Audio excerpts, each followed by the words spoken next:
Hello friends, and welcome to 100 Days in a Desert Horse Rescue Edition. This video is full of heartbreak and struggle, as the desert is a harsh and unforgiving place. From never-ending forests of painful cacti, extreme heat in the day, and freezing temperatures at night, a complete lack of clean water, and the cherry on top, literal hurricane storms that rip up plants, animals, and horses. Oh, and let's not forget the predators that roam the dunes like cougars, packs of hyenas, and of course, lots and lots of snakes. Did I mention quicksand too? This challenge is not for the faint of heart, but if you want to try it out for yourself, the mod pack and texture pack are linked below. Don't forget to check out all of my other 100 days in this playlist right here, and subscribe if you want more horse game content. If you really want to go the extra mile, you can hype the video within the first 7 days of upload by swiping across the comments on a mobile device. And hey, why not throw in a like if you're feeling extra generous? Of course, don't forget to check out pinehavenponies.co.uk to pick up your very own model horse. Today's question is, if you were a category of horse, what would you be? A pony, a draft horse, a warm blood, or a hot blood? Let me know in the comments. Day 1, it was hot. Very hot. I had spawned in a surprisingly lush area of the desert, but despite the foliage, there was no drinking water. I quickly spotted my first patch of quicksand, which looked concerningly similar to regular sand. I had my desert outfit on, and in spite of the heat, most of my skin was covered to avoid sunburn, and I wore sturdy leather boots to traverse the harsh dunes. I also came equipped with a brown leather backpack, inside an empty water canteen, bread, and a sleeping bag. As much as I wanted to wander around and explore, every moment out in the exposed sun was increasing my temperature, and after chopping down a small palm tree, I began to suffer from heat stroke. It was no joke, knocking off half a heart every 3 seconds. I ran towards the towering red dunes, hoping to dig my way into the cool earth, removing piles of sand with my bare hands, then quickly crafting a wooden pick. I carved a path into the stone where my temperature lowered slightly. I had only 5 hearts left, and that was when I realized this challenge might be my most difficult yet. I caught a break when, as I descended down, I found an abandoned mineshaft. Grabbing the first torch I came across, I could now see where I was going. I was still warm, but no longer burning in the sun.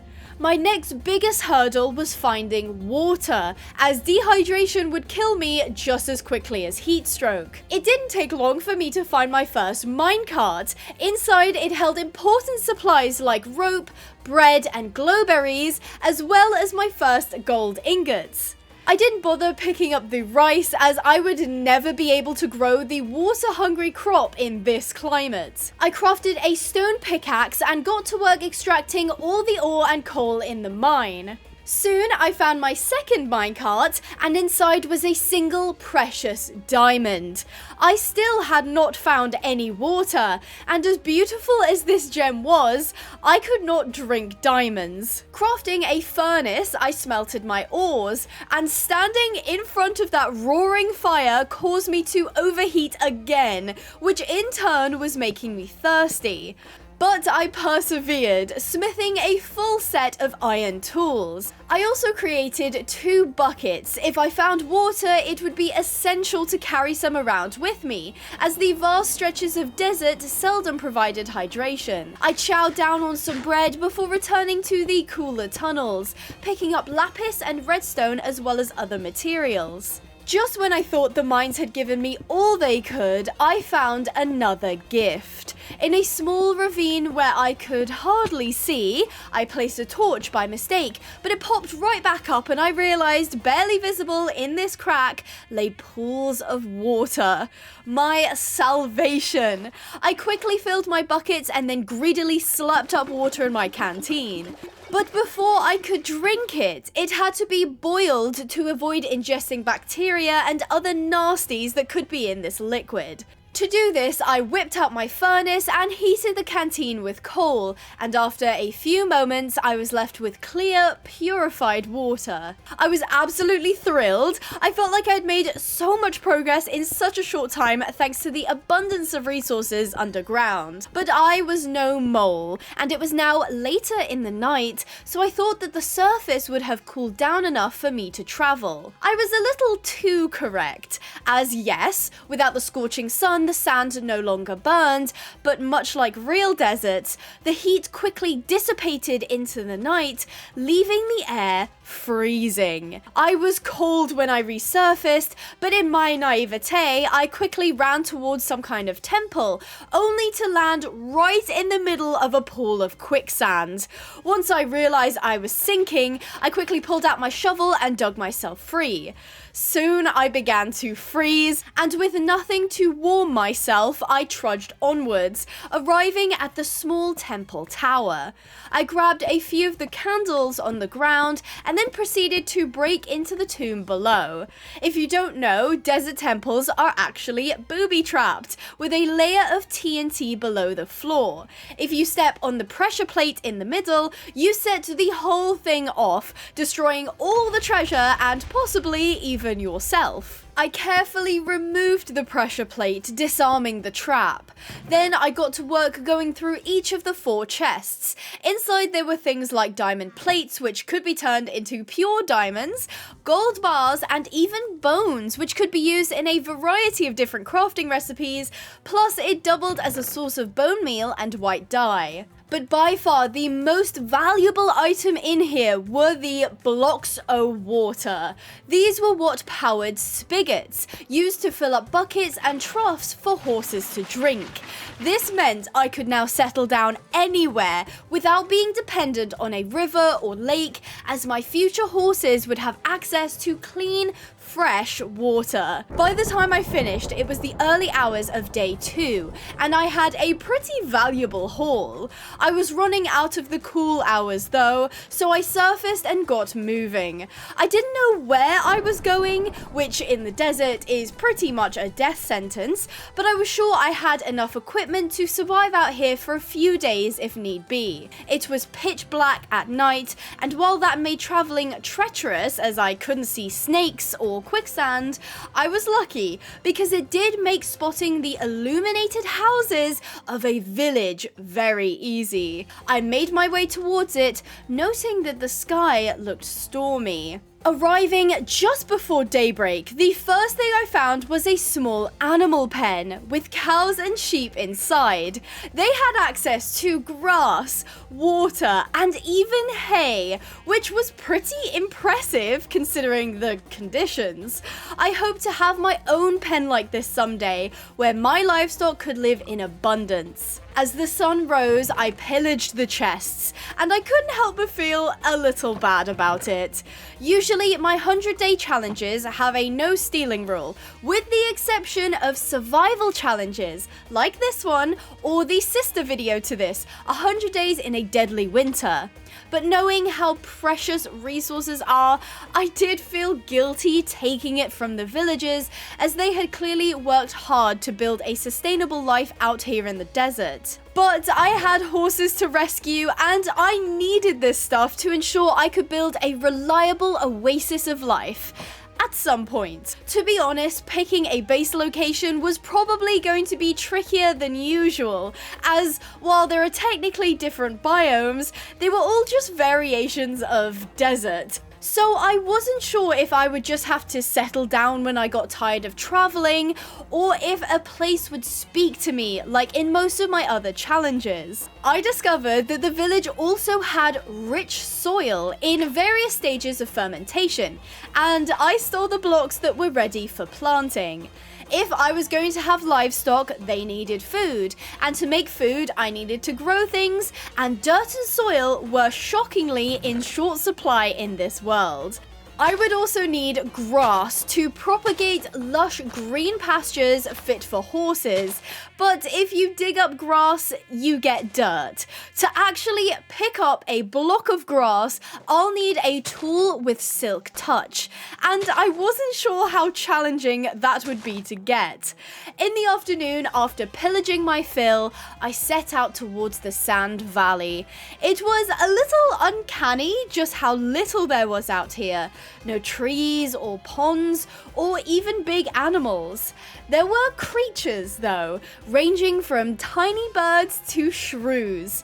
And snakes, of course. Why did it have to be snakes? In the distance, I could see a pillager tower, and that being the only landmark around, I headed towards it. The outpost was clearly long deserted, but inside I found some more blocks of water. The evening was closing in now, and as the sun set behind the vast dunes, I stopped burning up quite as much. Soon, I was plunged into complete darkness, with nothing but a single handheld torch to light my way.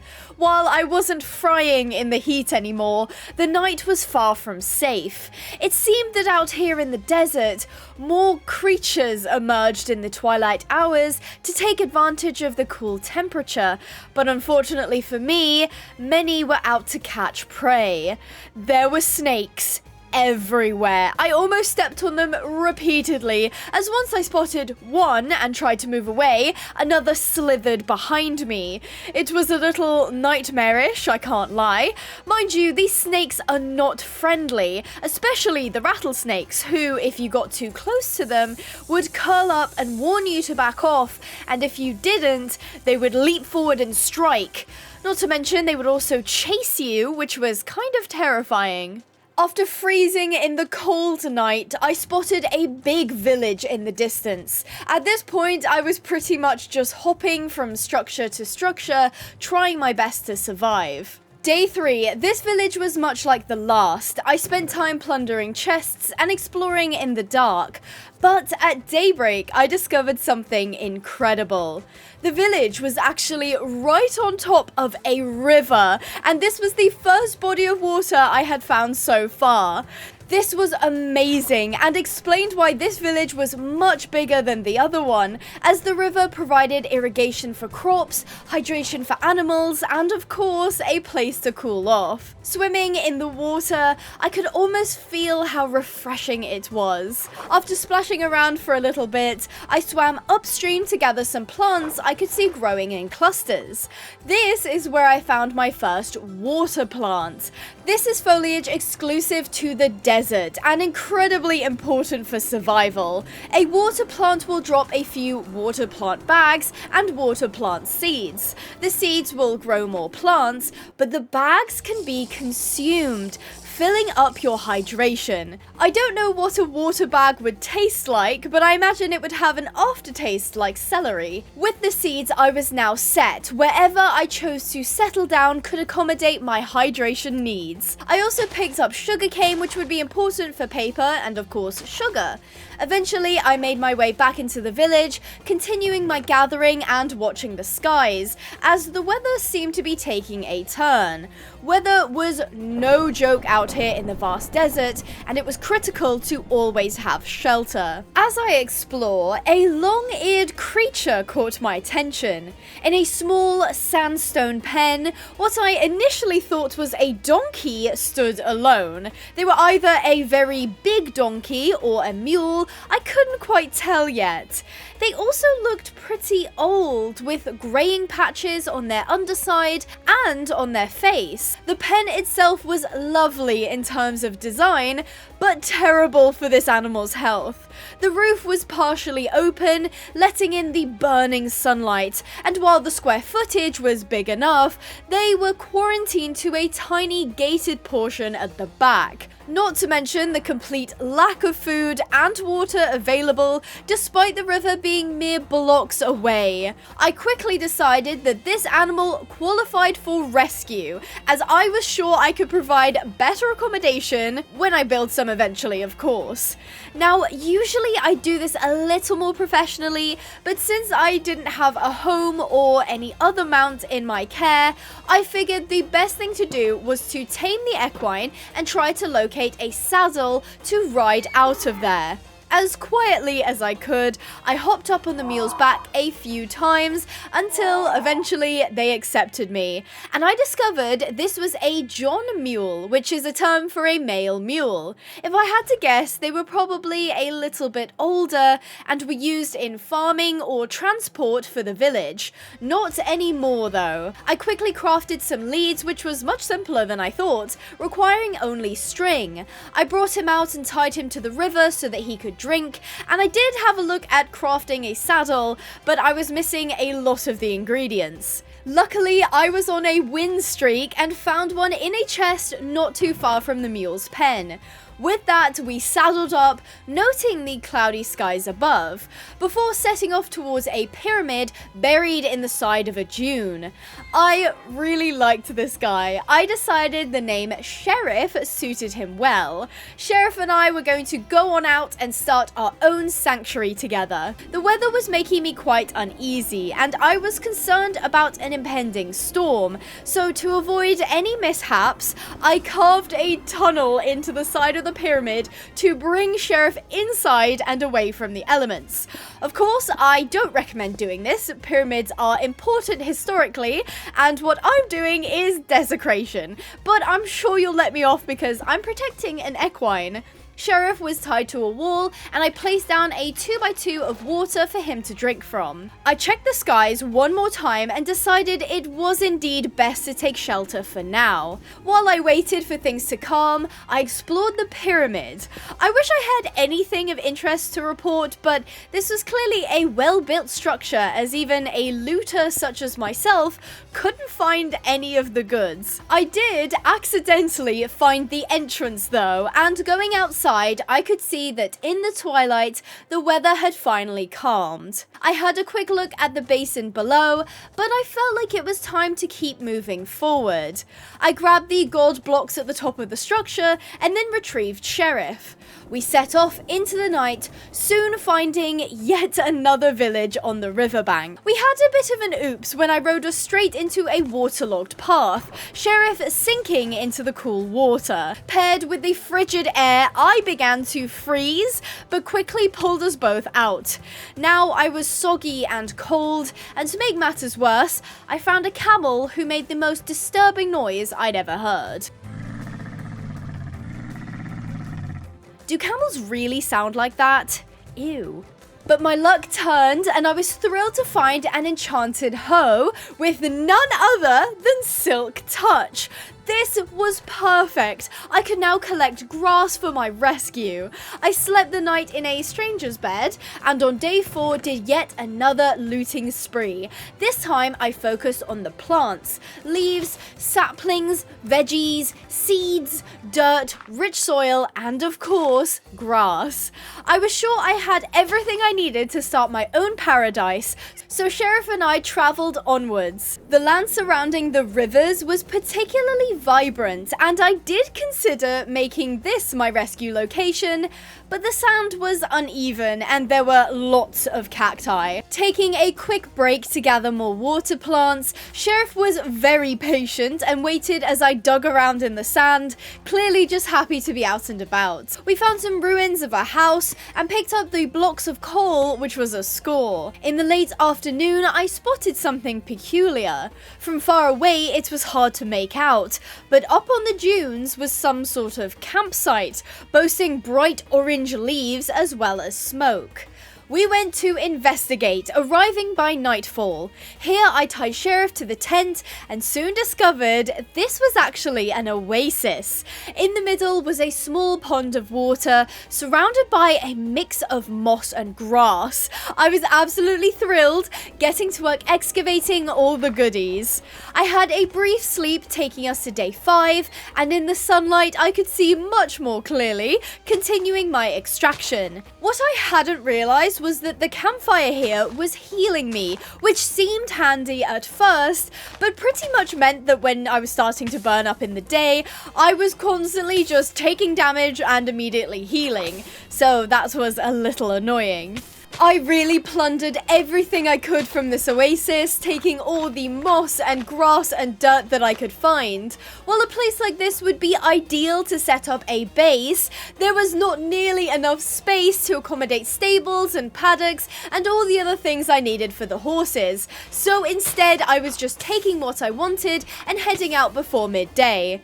On our journey, I spotted some cool looking lizards and even harvested some aloe vera for my sunburn. I had to be careful when riding Sheriff, as sometimes there were small cacti that would prick and hurt him, and he was so tall I frequently missed them. Soon, Sheriff and I climbed the dunes, and the land transitioned into terracotta hills. There were kangaroos living here, and because there were no cacti growing in the hard soil, it made travelling far less treacherous. But soon we were back on the sand, occasionally getting pricked and almost always overheating. As night fell, I knew we needed a place to stay, and I was lucky enough to find a tiny oasis next to a huge temple, only a little ways from yet another village. It was a bit peculiar though, as this pool of water was so small and there was almost no greenery around it.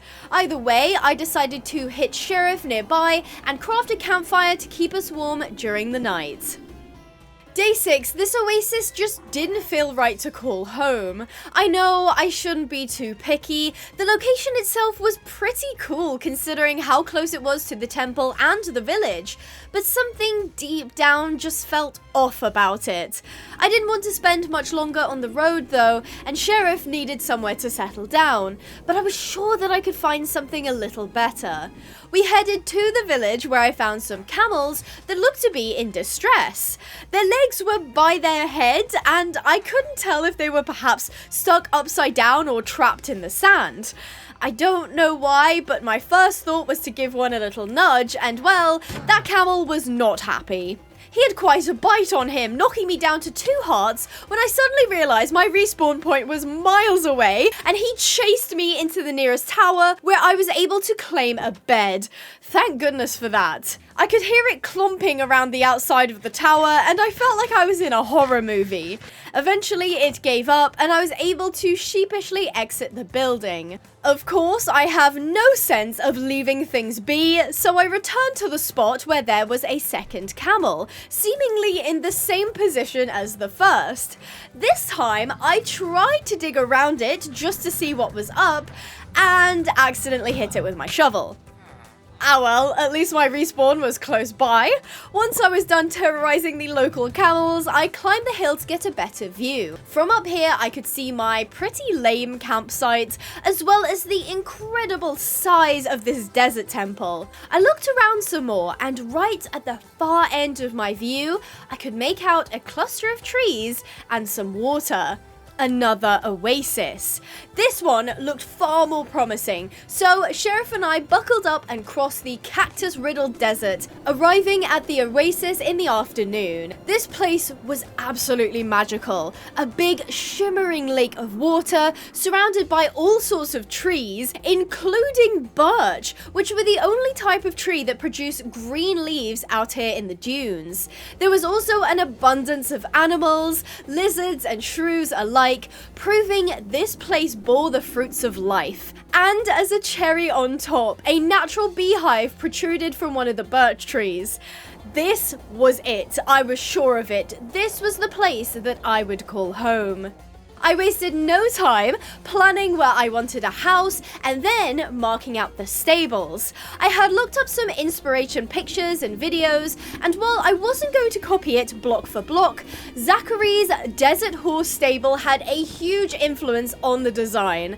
I mostly modified it to have larger stalls suited for swem horses. I do love the construction phase. As I'm counting out the dimension and marking out where things are going, I can almost see it come together in my head.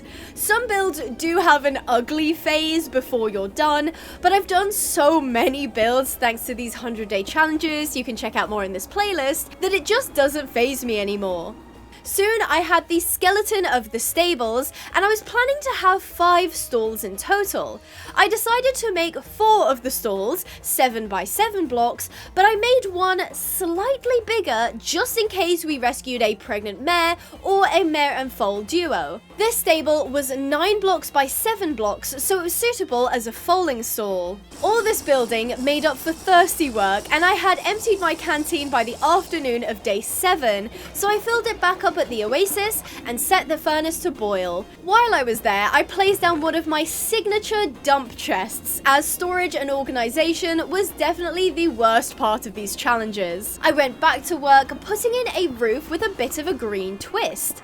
I loved the way that the moss looked. It added a really lovely pop of color and life without costing me any grass, so I filled in the entire ceiling. At this point, I was low on sandstone, and while Sheriff was enjoying the cool shade by the oasis, I crafted a diamond pickaxe and crossed the desert, hoping to set up a sandstone mine. Usually I have to faff around with white concrete, granite and oak, as that is my signature building palette, but sandstone was much simpler to gather, so I was pretty pleased about that. I spent ages digging out more sandstone than I think I could ever get through, and even ended up in another mine shaft where I topped up my resources yet again. At this point, I was really living the high life, an abundance of resources, the most beautiful rescue location, and of course a super cute mule to keep me company.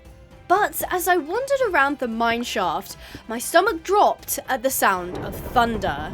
This was loud, rolling thunder, which could only mean one thing: storm. I raced back to the surface on day 8, rushing back to the base. The sand was being kicked up by the wind, making it impossible to see just 30 centimeters in front of me, but I eventually almost smacked into one of the pillars in my stable. Thinking it would only be a dust or lightning storm, I grabbed Sheriff and moved him into the only stall with a roof. But I soon realized we were both in grave danger. Putting away my torch, I allowed my eyes to adjust, turning them to the sky. Dread filled me when I saw a dark, spinning cone extending towards the ground like a bony finger, and I watched in horror as a tornado formed a few hundred blocks from our oasis. Tornadoes are not to be messed with, as the spinning furies could pick up animals, blocks, and even the player from miles away, snatching them into the air and hurling them back down to their doom. As the sky lightened from the sunrise, it became clear the tornado was making landfall, and the scariest thing was, I wasn't sure which way it was going. The winds whipped around the cone, clouds being sucked into the spiral, making the whole thing even more menacing. The tornado grew and grew and grew, and I watched in horror, trying my best to determine if it was coming towards us. I decided I absolutely would not risk it by staying here. I did not have enough infrastructure to take cover in yet, so I climbed onto Sheriff and we booked it far away from the oasis. After crossing a small part of the desert, I turned around and realized that the tornado was indeed moving towards our rescue.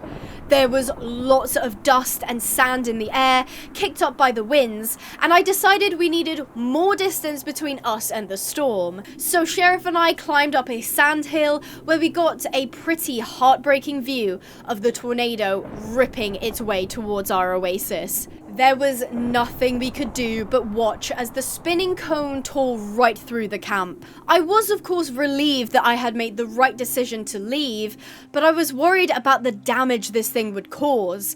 It ripped through the trees, destroying the plant life that had sprung up around the water. It appeared the skeleton of the stables was still intact, but it would need a closer look. Sheriff was staring straight at me, and I couldn't help but feel like he knew I was watching my paradise get ripped to shreds in front of me. He turned to gaze at the oasis too, and we stood in solidarity as the storm hit at full force. Once the tornado was mostly clear of the oasis, I hopped back on Sheriff to assess the damage. We gave the storm a wide berth, but it was still pretty close, so we stayed on guard. I was devastated to see the trees had been utterly destroyed. The lily pads had been ripped straight up and flung to goodness knows where, and the wildlife that once populated the area were nowhere to be seen. Even the moss roof had been blown off the stables, proving if I wanted a structure that was safe and windproof, I had to stick with the sandstone as that hadn't budged. I was a little upset, if I'm being honest. While this was no one's fault, this place had once been full of life and nature and had been completely and utterly desecrated. Maybe I deserve this for all of the stealing and pillaging I had done, even if it was in the name of rescue. The sun set on the ruins of my oasis, ending day 8.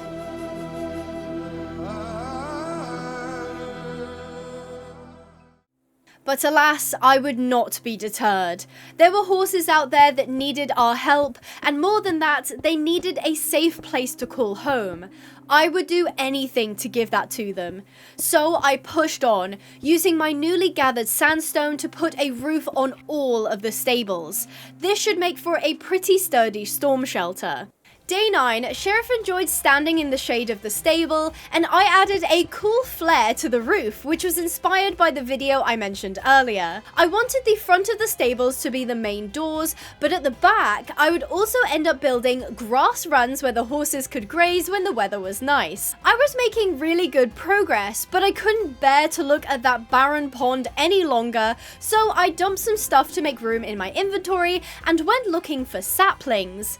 I spied a nearby village in the valley, and on my way there, I discovered a poor camel who had fallen into quicksand, but strangely, they didn't seem to be taking any damage. Perhaps their large feet prevented them from sinking in. The skies looked rowdy, so we pressed on, and after dismounting, I myself almost became trapped in quicksand. I was still getting used to spotting it. While it was incredibly similar to the many types of sand in the desert, it was slightly unique in texture. We got to the village by nightfall, and I left Sheriff behind as I explored. I was pretty chuffed to find a variety of saplings, opening up my ability to craft with the different types of wood. Day 10, we returned home with no more excitement, and I immediately planted some trees. It was then that I spotted a faint light in the distance, and well, I was in an exploring mood, so Sheriff and I set off again. I promised that I was going to give this old man some well-deserved retirement once I had a replacement steed. Soon the morning was upon us, and we'd reached the source of the light. At first, I assumed this was just a regular abandoned house, so I went about collecting the various materials people left behind. Just as I was about ready to leave, a dark figure caught my eye. I quickly realized this was a horse, my first swem horse in fact, but something was wrong. This poor baby was laying down, and with it being the morning, that meant that they were either badly injured or too exhausted to get up. Their name was Shadow, and they were a beautiful black Arabian Stallion with a white stripe and socks. They let me approach, which meant they were either tame or too tired to freak out and run away. I don't know why they were here. It was clear that this was an abandoned stall with broken flooring and no roof. They could have been here for days or weeks without access to food or water. And if I was hypothesizing, maybe this was a stolen horse that bandits were hiding here until they could move him. That would explain the state of the buildings. This place was abandoned a long time ago, but the horse wouldn't have survived here for that long. I grabbed a lead and the stallion let me catch him without fuss, but I knew he was in trouble when I tried to pull him and he didn't budge. I tried and tried, pulling this way and that, but he just wouldn't get up. He must have collapsed, and due to his condition, he couldn't get back up even when a stranger like me turns up and tries to drag him out of his stall. This was very, very bad. I had never seen a swem horse in this poor a condition. The fact he held his head up meant he had a flicker of strength in him, but it might not hold out much longer. After realizing this horse could not get up, my next plan would need to revolve around that fact. Instead of forcing him out of the decrepit stable, all I could do was try and make him as comfortable as possible. Sheriff and I dashed home to get some water, and when we returned, the stallion still had not moved. He guzzled down a bucket before refusing any more, which wasn't good as swem horses needed 2 buckets a day at minimum. Unfortunately, I didn't have any food for him, but I tried to make him get up again with no success. The sky was looking stormy, so I got to work constructing a basic roof for him so the poor guy would finally be out of the blazing sun and harsh winds. If he was a stolen horse, the thieves likely abandoned him once his condition worsened and he could no longer travel, which meant it was up to us to try and help him. Once I was done, he had a little bit of shade and I tried once more to push him up, this time shoving at his hindquarters in hopes he would try to stand. But it was futile. This stallion might just be beyond saving, and all I could do now is try and make him as comfortable and as hydrated as possible. I would try my absolute best to nurse him back to health, but I want to warn you that there was a good chance he would pass away overnight. I debated whether to close the gates on his stall or not. If I left them open and he stood up, he could get out and stretch his legs, but he might also end up with heat stroke in the sun, getting bitten by a snake, or any of the other number of dangers that lurk in the dunes. In the end, I thought the best thing I could do was close the gates and leave some water for him. If he did end up getting up or needing a drink during the night, at least that would be there. Once there was nothing left to do for him, I had to return home with Sheriff. But before we left, I promised Shadow I would come back with food tomorrow. I just hoped he would keep fighting until then. We arrived back at the oasis and I put Sheriff into a stall while I got to work clearing the sand. I had to hurry and get some grow beds down as I needed to plant Timothy hay so that I could bring Shadow something to eat. Once I had cleared a patch of land, I marked out the boundary with sandstone, not bothering with fancy measurements or designs. Once the border was down, I filled it in with dirt and started placing in water sources for the farmland. I didn't end up using any of my fancy rich soil as I didn't have enough for the whole plot. Again, no real measuring here, just making sure it's even and the water will reach all of the dirt. Then it was time to till the ground, and I did wish I had a plow, plus Sheriff would have been perfect to pull it, but alas, I didn't have the materials or the time to make one, so I did every square by hand. I grabbed all the seeds I had, which wasn't many as there isn't much grass out here, but I did have lots of bones from the temples, and by mushing those up I also had bone meal. Now I could speed grow the hay, not only expanding my farm with more seeds, but I also harvested some bushels which I could bring to the rescue. Speaking of, early that morning on day 11, Sheriff and I crossed the desert once more, and I held my breath, hoping that Shadow would still be there. After hitching Sheriff, I turned around to find the black stallion still in his stable. He hadn't touched his water and clearly hadn't gotten up or moved since yesterday, but he was still here and breathing, which is the most important part. I grabbed my buckets and hand watered him, pleased that he drank 2 buckets this time instead of 1. I was excited to feed him the Timothy hay as I was sure this would really help give him strength to stand up. He ate 5 full bushels before refusing any more, but I was just happy he wasn't hungry. Now he had shade, water, and food, so while he didn't get up, I was hoping he would in the next few days if he improved. I'm not going to lie, I was really unsure how this rescue would go. He could end up turning for the worst while I was away, and all I could do was support him where I could.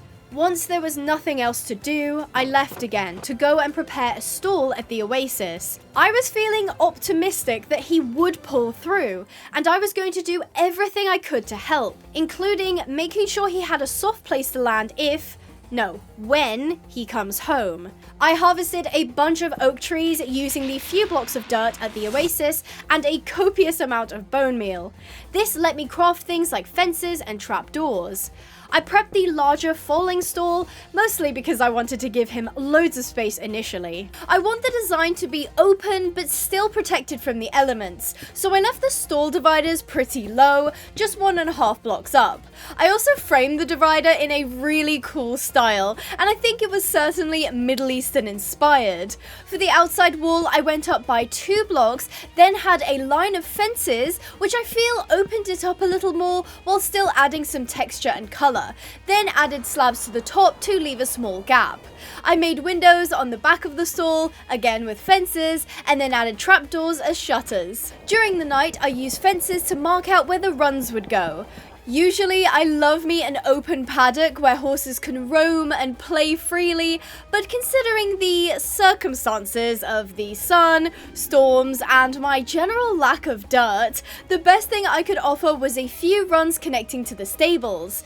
That meant horses could still get some turnout, but if the weather turned or the grass needed to recover, they could just be brought inside. While working late at night, I was freezing and distracted by the task at hand that I almost stood right on a rattlesnake. It lunged and luckily missed, curling into a coil and warning me off again. So the storm managed to remove all the animals in the oasis except the rattlesnakes. Fantastic. I used a few blocks of dirt to create a small orchard. This would be where I could grow trees for wood and leaves, and I set it up right next to the stables so maybe it could offer some shade too. Then I crafted a bunch of spigots, placing them in the stables so that when I made some buckets, they would be easy to fill for thirsty horses. Day 12, I took a look at the place to log my progress. I was originally going to add an overhang to the stables, as marked out by the pillars in front, but I ended up removing them later on. I think the stable design is exactly the vibe I was going for, even if it wasn't completely finished yet.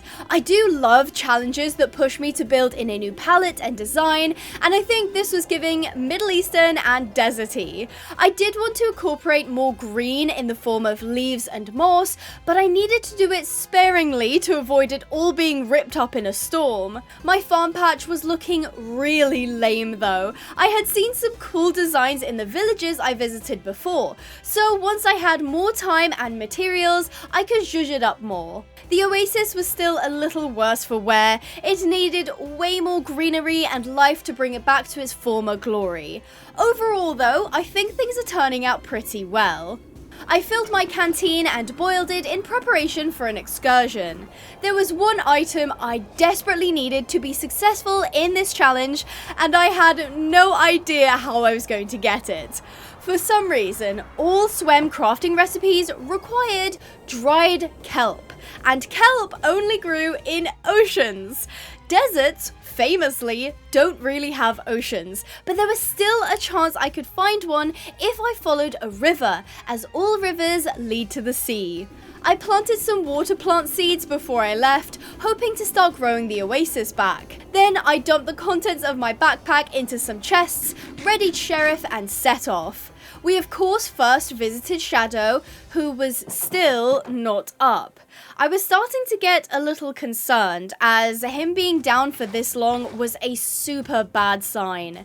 He did drink 2 whole buckets of water, proving he wasn't able to access what I had left him despite wanting to drink it. Another bad sign. He also wasn't interested in any food, and I couldn't help but try it one more time to get him up. I had to leave to go get kelp, and I wasn't sure how long I'd be gone, so if I could just get him to stand up, maybe he'd be okay. But it didn't work, no matter how much I wanted it to. I pulled and pulled on the lead to no avail. It was up to Shadow now. He would either pull through and manage to get up on his own, or he would turn for the worst and very possibly pass away while I was still out scouting. I would hurry back as quickly as possible, but I may return to an empty stall. I took one last look at the handsome guy and willed him to find the strength. Then Sheriff and I took off in search of the river. After riding through rough terrain and sustaining a few cacti-related injuries, finding the river and following it, crossing a red terracotta mountain, and of course looting a village, right before it ticked over to day 13, I finally found what I was searching for. The sea, or at least a body of water, and beneath the dark lapping waves, wiggly stems of kelp. We headed down to the beach and I hit Sheriff, then proceeded to decimate the local kelp population. I had enough to craft anything I needed, so hopefully I wouldn't need to make this journey again.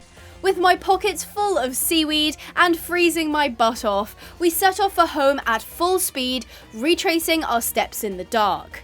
I didn't even bother going home. I had a more important place to be. My fingers and toes were all crossed as I approached the abandoned stables, and I hit Sheriff, not knowing what was waiting for me when I turned around. At first, I was a bit confused. Shadow was more collapsed than he had been before, with his head low to the ground, but he had also moved. Now he was right next to the water I left for him, and he seemed to be sleeping. As the sun rose, I thought for sure he was on his way out, and I was just glad I could be here with him. Then, in a beautiful moment of relief, Shadow lurched forward, hauling himself up off the ground and standing for the first time. He was shaking and held his head low, but he was on his feet and even walked over to the water in the corner of his stall. He gulped it down and stood, waiting for more, so I hurriedly grabbed a bucket and replenished the hole in the ground, and he drank that too. Then he turned, took a few steps towards me and stood, just looking in my direction. The floor was broken and uneven, but I realized he was waiting for me to feed him some Timothy hay. I was absolutely thrilled, and now I had a decision to make. I could either keep him here, allowing another day for his condition to improve, or I could try to move him to the oasis and potentially risk him breaking down on the way there. I simply couldn't bring myself to leave him again, and I figured the quicker I could get him home, the quicker he could actually recover. So I risked it, opening his stable gates. He actually walked himself out, which was such a good sign, and I got a good look at him for the first time. But then he went climbing all over the ruined stable next door, which made me very concerned that he could hurt himself. Once I had retrieved him with the lead, I could see how beautiful his Arabian face was. He wasn't in good shape health-wise, but he was still a really gorgeous boy, and was quite a bit bigger than Sheriff. We got ready to make the journey home, and I really put Sheriff to the test as his forward motion was a little too fast for Shadow, so we had to move backwards. It was a little awkward and risky as I couldn't see if any cacti were behind us, but it was important not to push it and drag Shadow along too quickly. Luckily for us, the path back to the oasis was relatively cactus-free, and we arrived just before 10 AM. I brought Shadow into the foaling stall and hitched him to the wall at the far end. I had a small oversight here. None of the stables had any gates, so I left him in the shade while I went to craft, untacking a loose Sheriff as I went by. I had a few colour options thanks to the various flowers I had picked up, but I wasn't quite sure what gate colour would look best with the sandstone. After pondering, I decided to be super boring and go with white, mostly because it would be easy to re-dye later if I wished. To ensure maximum stability, I replaced the sand at the entrance of the stables with logs and then put the gates on top of that. As I was chopping trees and gathering materials for Project Make Shadow Comfortable, I spotted a loose Sheriff standing in the field. I trusted him not to be silly and run away, but I would need to prep a stable for him too. I realized the floor of the stall was very much still sand, and I tried out birch planks at first, but I think it washed everything out too much, so I changed to oak planks as they added a little more warmth. Shadow stood quietly in the corner of the stall while I built around him, and once the floors were in, I crafted some metal water troughs and installed them so he would never go without fresh water. Of course, this cost me 1 block of water, but luckily I had enough to fit all the stalls with spigots. Food was also a priority, so I made a hay net. Again, wasn't sure about the colour, but I ended up going with cyan because blue represented water, and that was something we had plenty of here at the Oasis. I did a Timothy hay harvest in the dark, baling the loose bunches and filling the net so that Shadow had breakfast waiting for him in the morning. To really top off the comfort, I toasted some leaves to get shavings and then laid out a lovely plush bed for him to rest his head. By this point, it's day 14 and my plan is to let Shadow decompress, settle in and start healing. In the meantime, I'd also keep an eye on him, and I was very pleased when he ate all of the hay in his net and drank a bunch of water.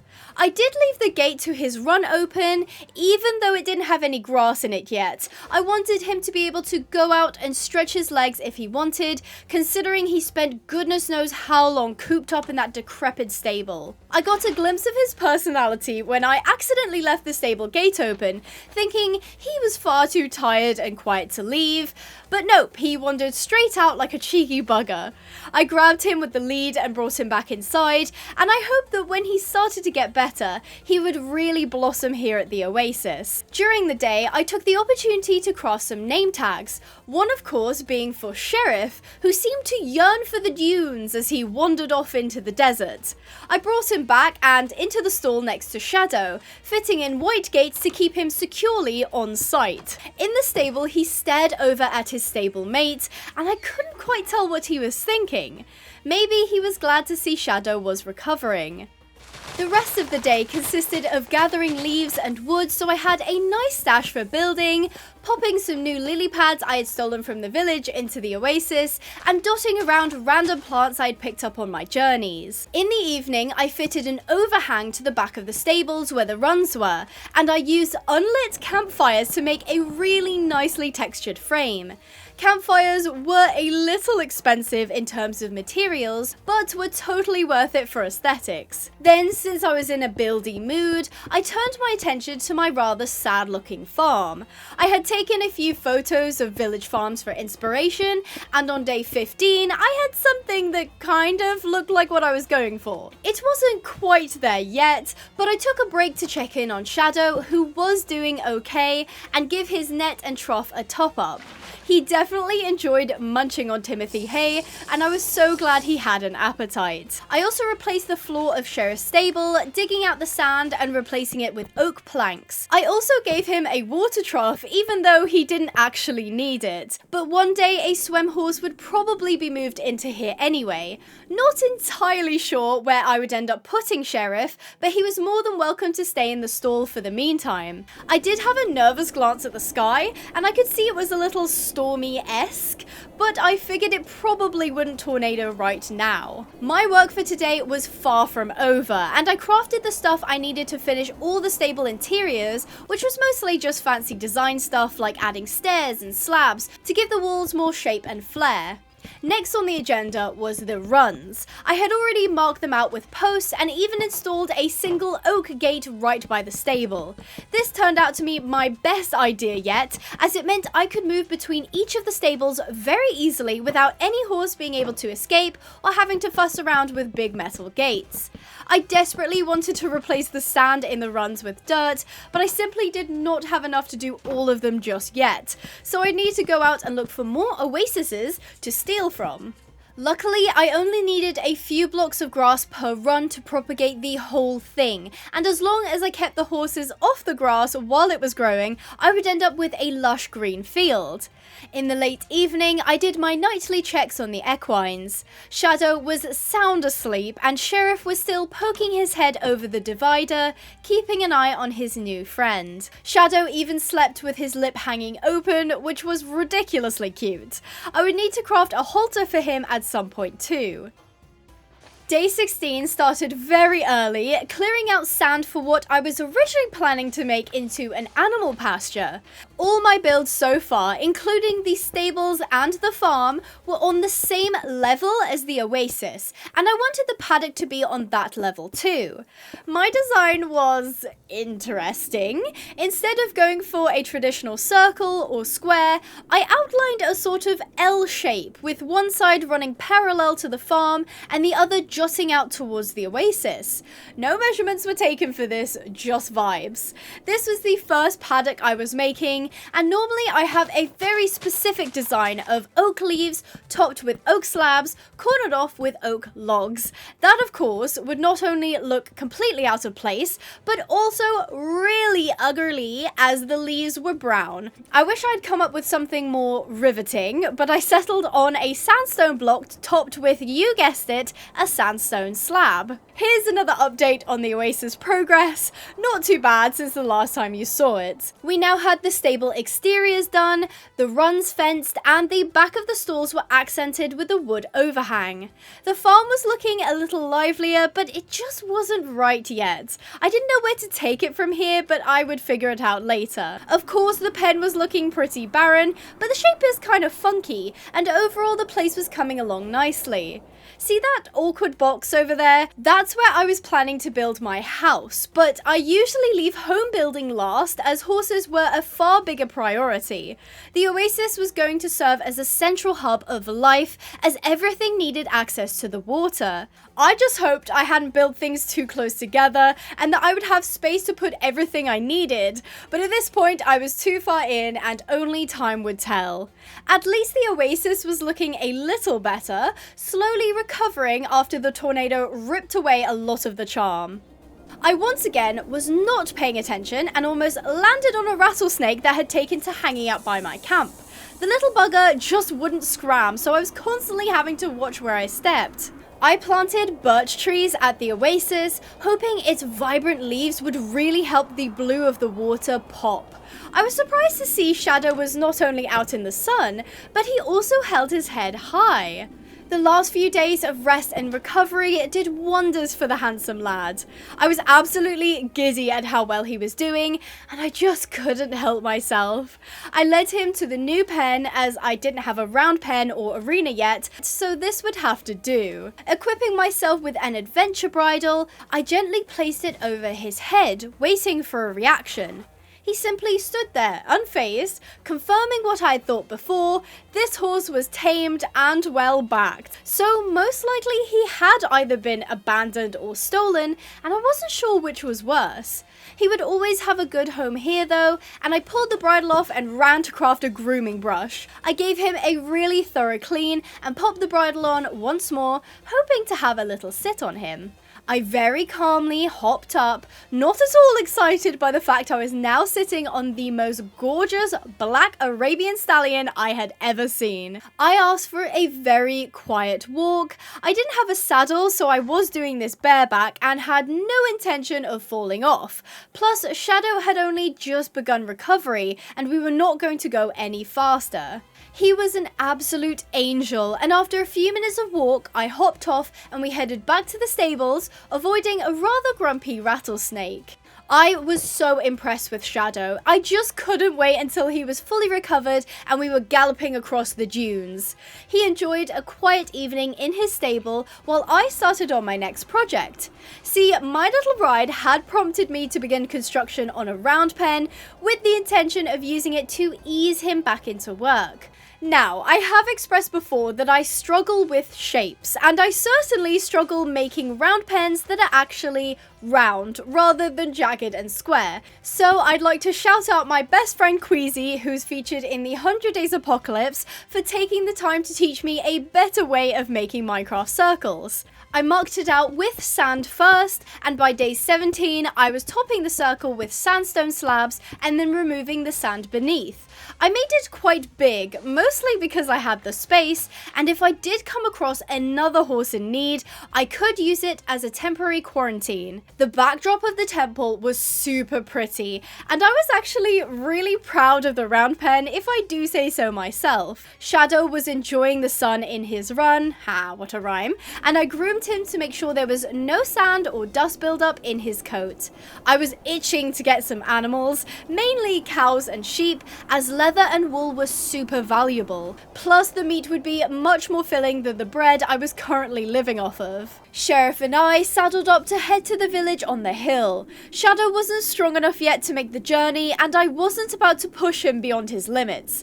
I did promise Sheriff would retire soon though. We arrived, I made my way to the visible animal pen. There were 4 cows and 3 sheep, so I hoped there was at least one of each gender so I could breed them. I had seen pigs at other villages, but being totally honest, I almost never bothered ranching with pigs, mostly because they only offered meat when other animals offered at least 2 different resources, including meat. I had not seen any chickens though, and I usually always build a coop because chickens provide eggs, and eggs were required to make sweet feed, which is kind of like pellets for swem horses.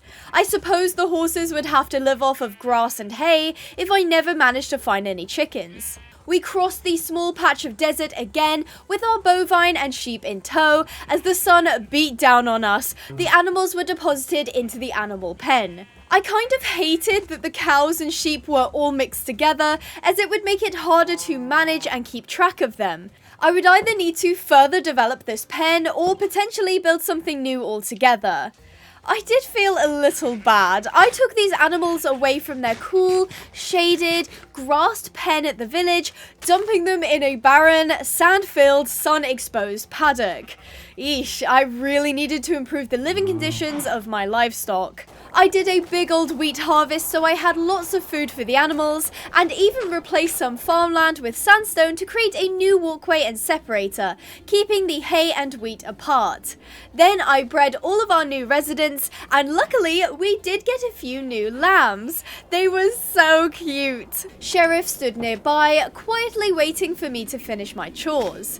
He probably thought I was going to return him to his stable, but unfortunately I had other plans. I needed more dirt ASAP, so it was in the best interest of the oasis to go out and find more. This was mostly prompted by the state of the animal pen, I will admit. Shadow was far from ready still, so Sheriff was stuck carting me around once more. We set off in the late afternoon, not really knowing where we were going, just hoping to find another oasis to nick dirt from. I did make a mistake though. As we steadily traversed the cooling desert, I was lulled into a false sense of security, and we ran straight into a patch of quicksand. I jumped straight off, immediately grabbing my shovel and removing the sand in front of Sheriff. Again, I made the mistake, assuming the pool was only 1 block deep. I jumped back on to steer him out, and we hit the edge of the block in front, and I realized Sheriff was still sinking. I hopped off again, and to my horror he started taking damage, the pressure of the sand squeezing his body and pulling him further in. I desperately dug around him, panicking. He was taking so much damage so quickly, but I finally removed enough sand to stop it from hurting. I was even more mortified when I mounted in order to ride out of the pit, discovering he had nothing but half a heart left. That was a scarily close call, proving that quicksand was no joke. Once we were clear of the death pit, I ground-tied him and fed him the wheat I had left over. This would increase his health as well as satiate him. We took a moment to decompress from the stress, and when I was sure Sheriff was totally recovered and back in full health, I had a decision to make. We could either take this as a bad omen and just go home, or buckle up and press on. I wish, at that moment, we had turned back. Day 18. While the sky was still dark, I spotted an oasis. We stopped briefly to admire some cute sand foxes, but as we approached the green landmass, our luck changed for the worse. I had been carefully avoiding cacti, and as we climbed up the embankment, a rattlesnake warned us off, so we followed the perimeter to move away. I was careful to avoid cacti, but in doing so, I failed to see the huge hole right in front of us, and we fell straight in. To make things worse, the bottom was a pit of quicksand, this one far deeper than the one before. I frantically tried to dig myself and Sheriff out of the sand, but it was too much.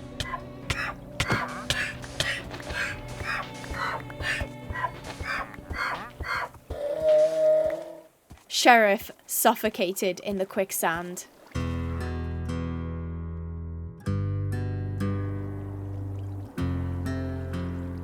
I was absolutely devastated. Sheriff was owed retirement, and I had failed him. He was so willing, so well-mannered and loving. He put up with all my journeys and adventures, carrying me across the desert in blazing heat and freezing nights. I failed to rescue Sheriff. In the morning, I had no choice but to do what I had come to do, and pulled out my shovel to start extracting the dirt and moss. As if the universe wanted to add insult to injury, while I was digging, I realized that the cactus I had went out of my way to avoid was in fact a watermelon. Wow, I was feeling so awful right now. I was also miles from home with no mount, and it might take days to get back on foot if I even survived the journey. Once most of the excavating was done, a solution presented itself. A sand-coloured camel was roaming by the tent, and I still had Sheriff's saddle, so if I could tame it, I had my ride home. To make my life easier, I ground-tied the beast, and they were much taller than I expected.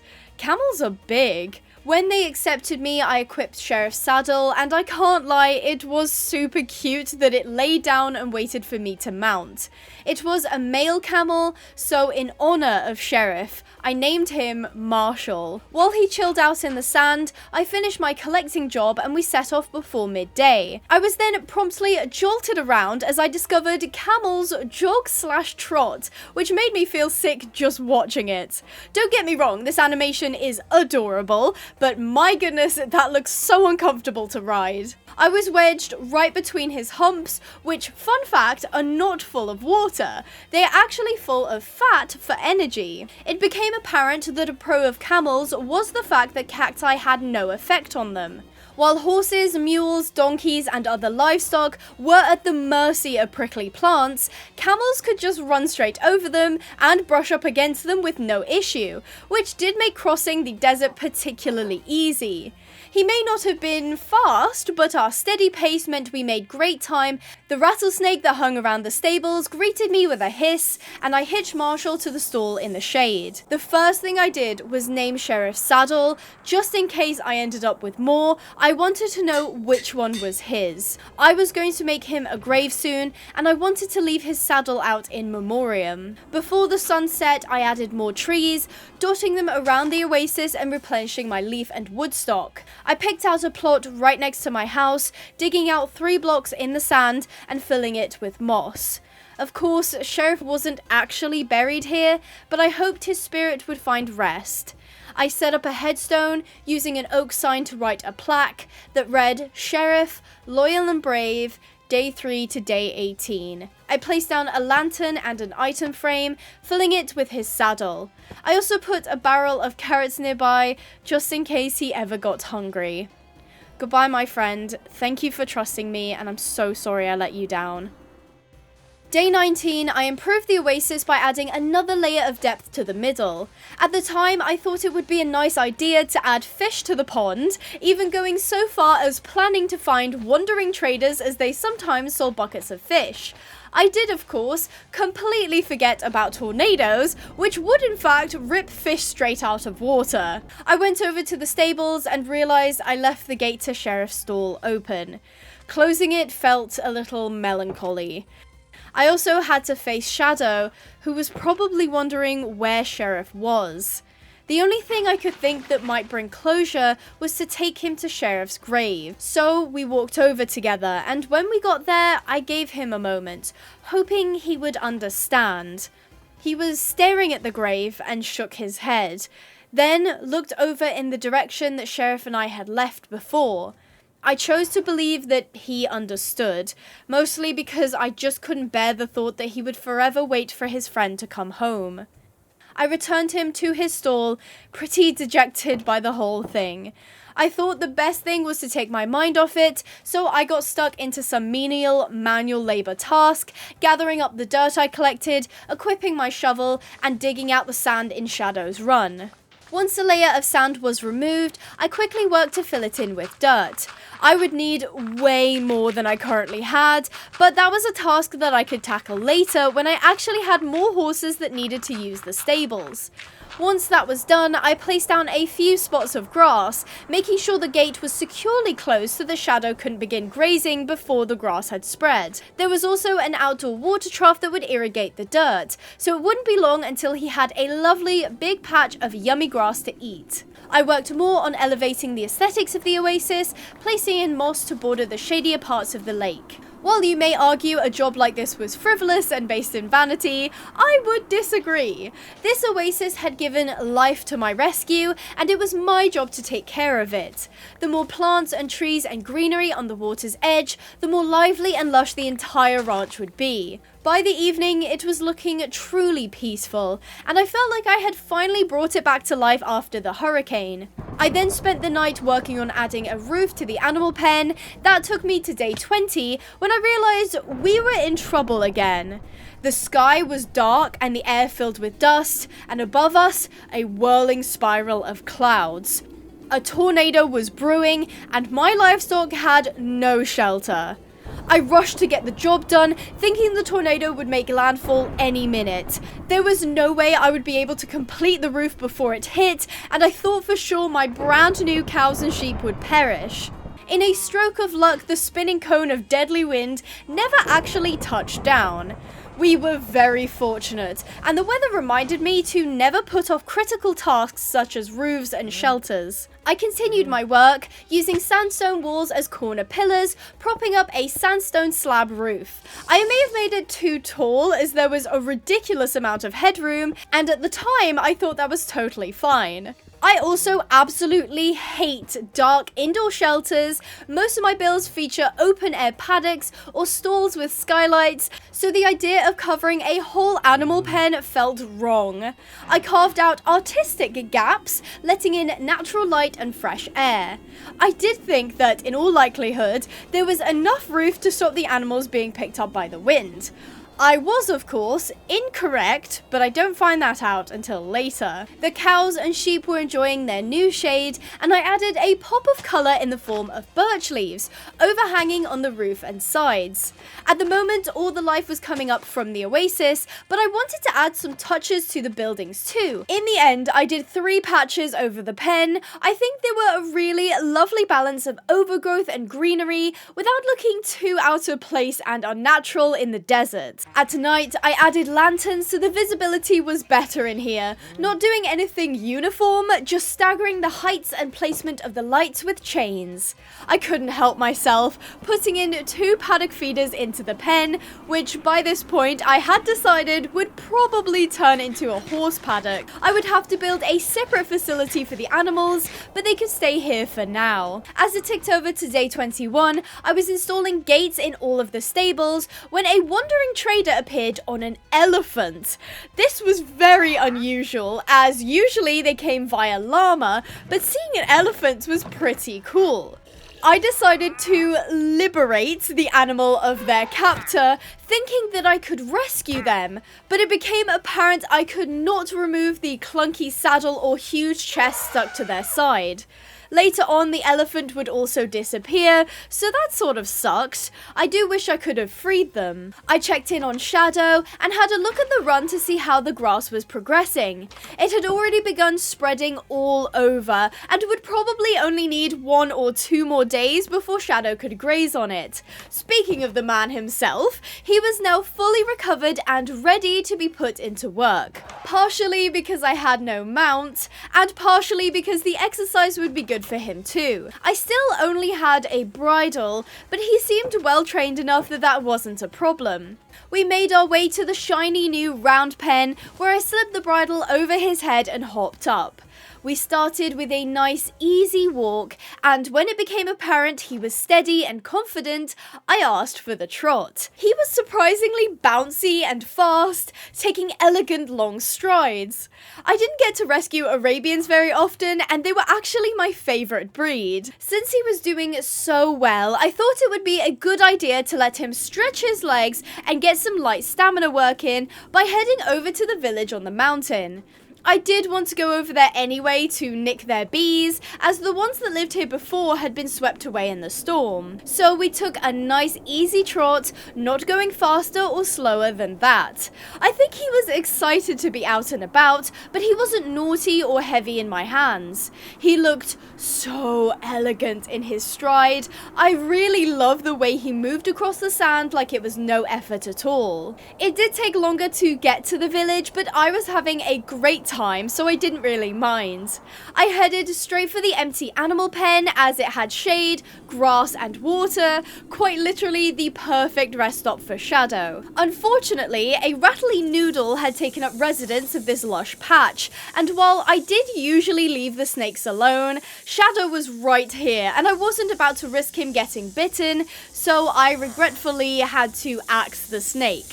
He wasn't bothered by the ordeal, instead gulping down water and lawn mowing the grass. I promise I do feed and water my horse, even if he acts like I don't. Clearly he was feeling at home, so I left him there unhitched. After a quick stop at the market, and of course checking in on Shadow from afar, I had to look around the farming area, noting the design of the beams and signs above my head. I really wanted to replicate that at the Oasis, since it looks super pretty. I also stole some veggies, but I did replant them to be nice. Outside, I found a beehive where I did find a bee, which I promptly lost inside the hive. My solution was to break the hive, which enraged the bees, and then ran around the desert until they eventually lost interest.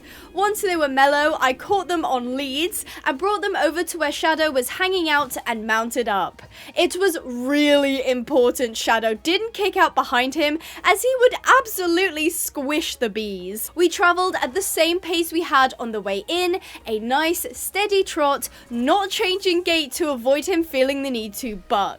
We avoided snakes and cacti, and I was grateful the bees were strong enough to fly above the ground, as if they flew too low they could become stuck or break out of the lead. We got home after dark, and the bees quickly claimed the hive for themselves, which was awesome.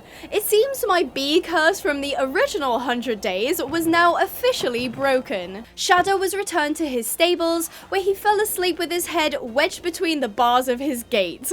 What a silly sausage. During the night, I redesigned the farmland, taking heavy inspiration from the village. It was quite tedious because placing the signs was a bit finicky, so that basically took all night, landing us on day 22. Here is the new and improved farm. This time it was extended to accommodate 4 separate sections that were all symmetrical. A beautiful oak log roof, accented with oak signs, and of course a few desert-inspired flares on the bases and the tops of the pillars. 3 of the 4 segments were in use, 1 for carrots, 1 for hay, and 1 for wheat. I didn't know what to grow in the last segment. I had potatoes, but honestly, now that I had animals, I was going to stick to a carnivore diet. For now, it was left open, just in case I found that I needed more of a crop I was already raising, or discovered a new plant I wanted to grow. I sheared the sheep, collecting up their wool,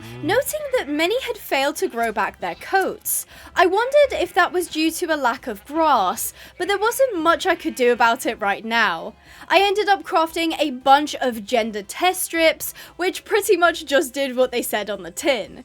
I also made blue and pink ear tags for the animals so that I could try and keep track of which animals were male and which were female. I know, very gender conforming, which is lame.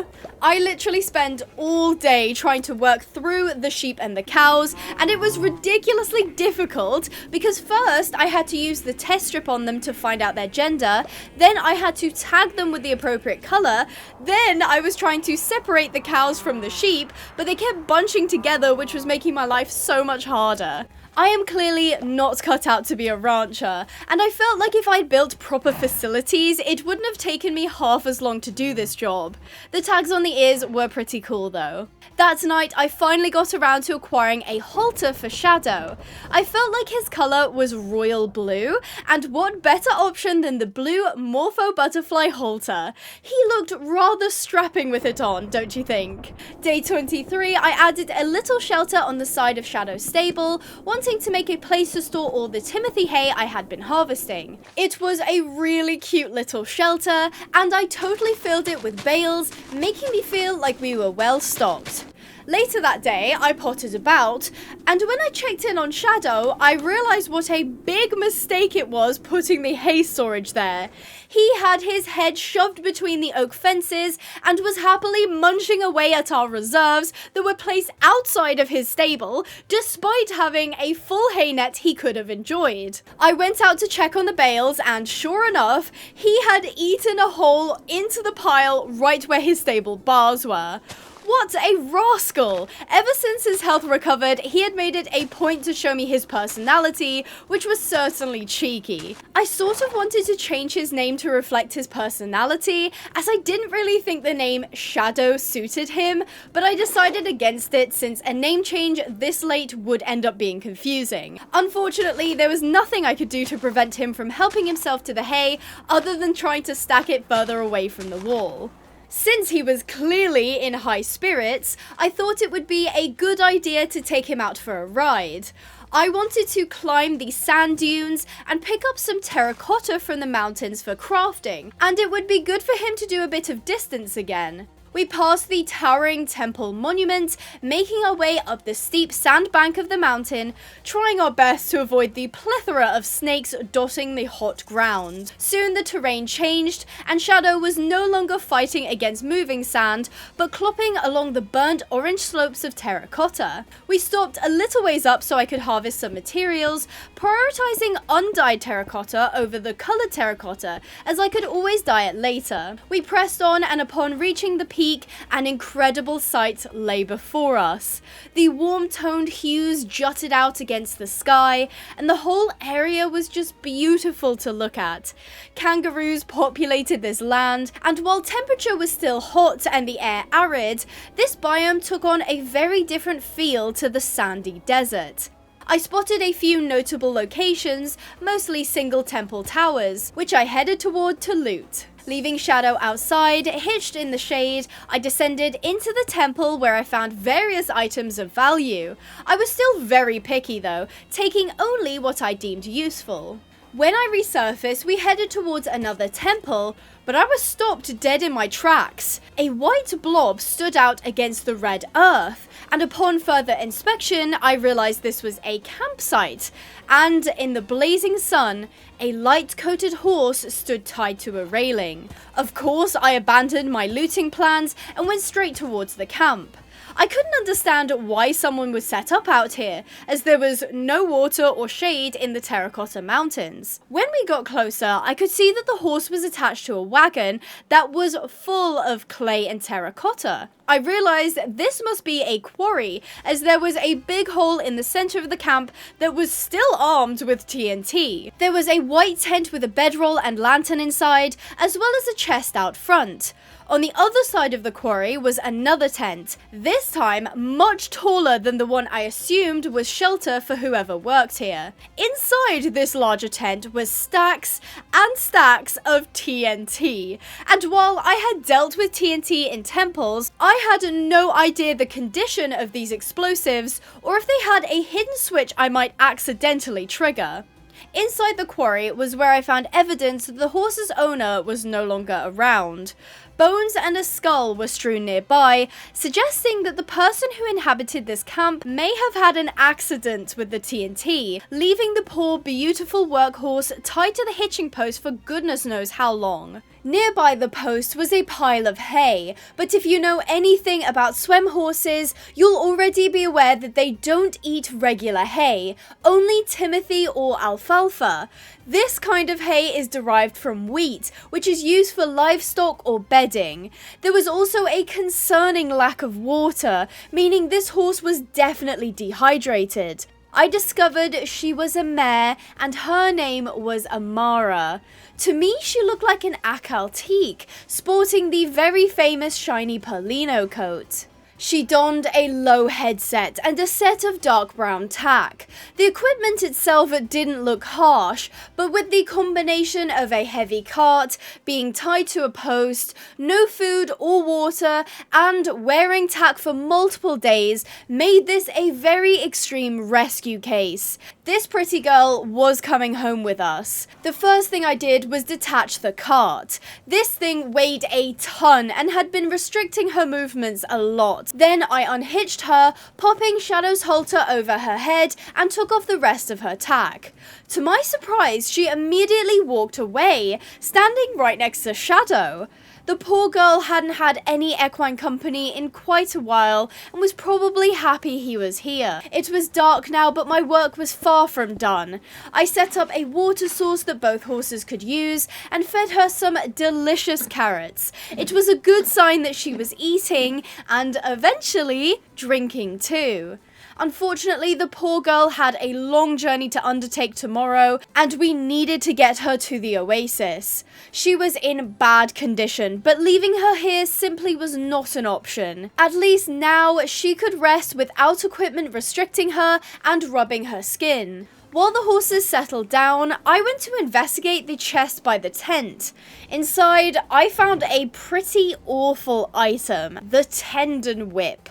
I believe it's called that because it's made of tendon fibers, not because it's used on tendons. But seeing this thing still sent a shiver down my spine. There were also 2 leads and a head collar, which I realized must have belonged to Amara. I went back and switched her halter to the dandelion one, giving the blue head collar back to Shadow. Now, there was nothing to do other than get rest myself, as the journey back would be slow and precarious. Day 24, I made sure both horses were watered before setting off. I was not about to risk further dehydration because I was too busy rushing around to get home. Amara went first, slurping up 2 buckets worth, and I had her on the lead rope while Shadow drank his fill too. Once everyone was done, I slipped the bridle over his head and climbed onto his back. I appreciated he let me ride bareback, although technically I did now have Amara's tack that I could use. I did trust Shadow enough to take care of me though. We had to go very slowly over the hard ground. It was an incline before we began descending into the sand basin, and Amara was struggling to keep up as is. She was quiet on the lead though, head low and stepping carefully.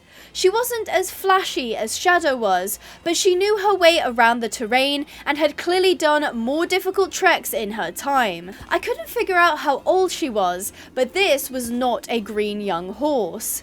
After descending the mountain and crossing the basin, we were finally home safe. I was suddenly aware I had no quarantine paddock, and even though I could use the round pen, it had no roof, so poor Amara would end up standing in the sun all day. I usually don't do this, but I thought that separating the 2 horses with enough stables between them would prevent disease crossover. Shadow waited politely while I put Amara away, closing her run gate as there was currently no grass for her anyway. Then I popped Shadow back and he immediately walked over to the stall divider, wondering why his new friend was miles away.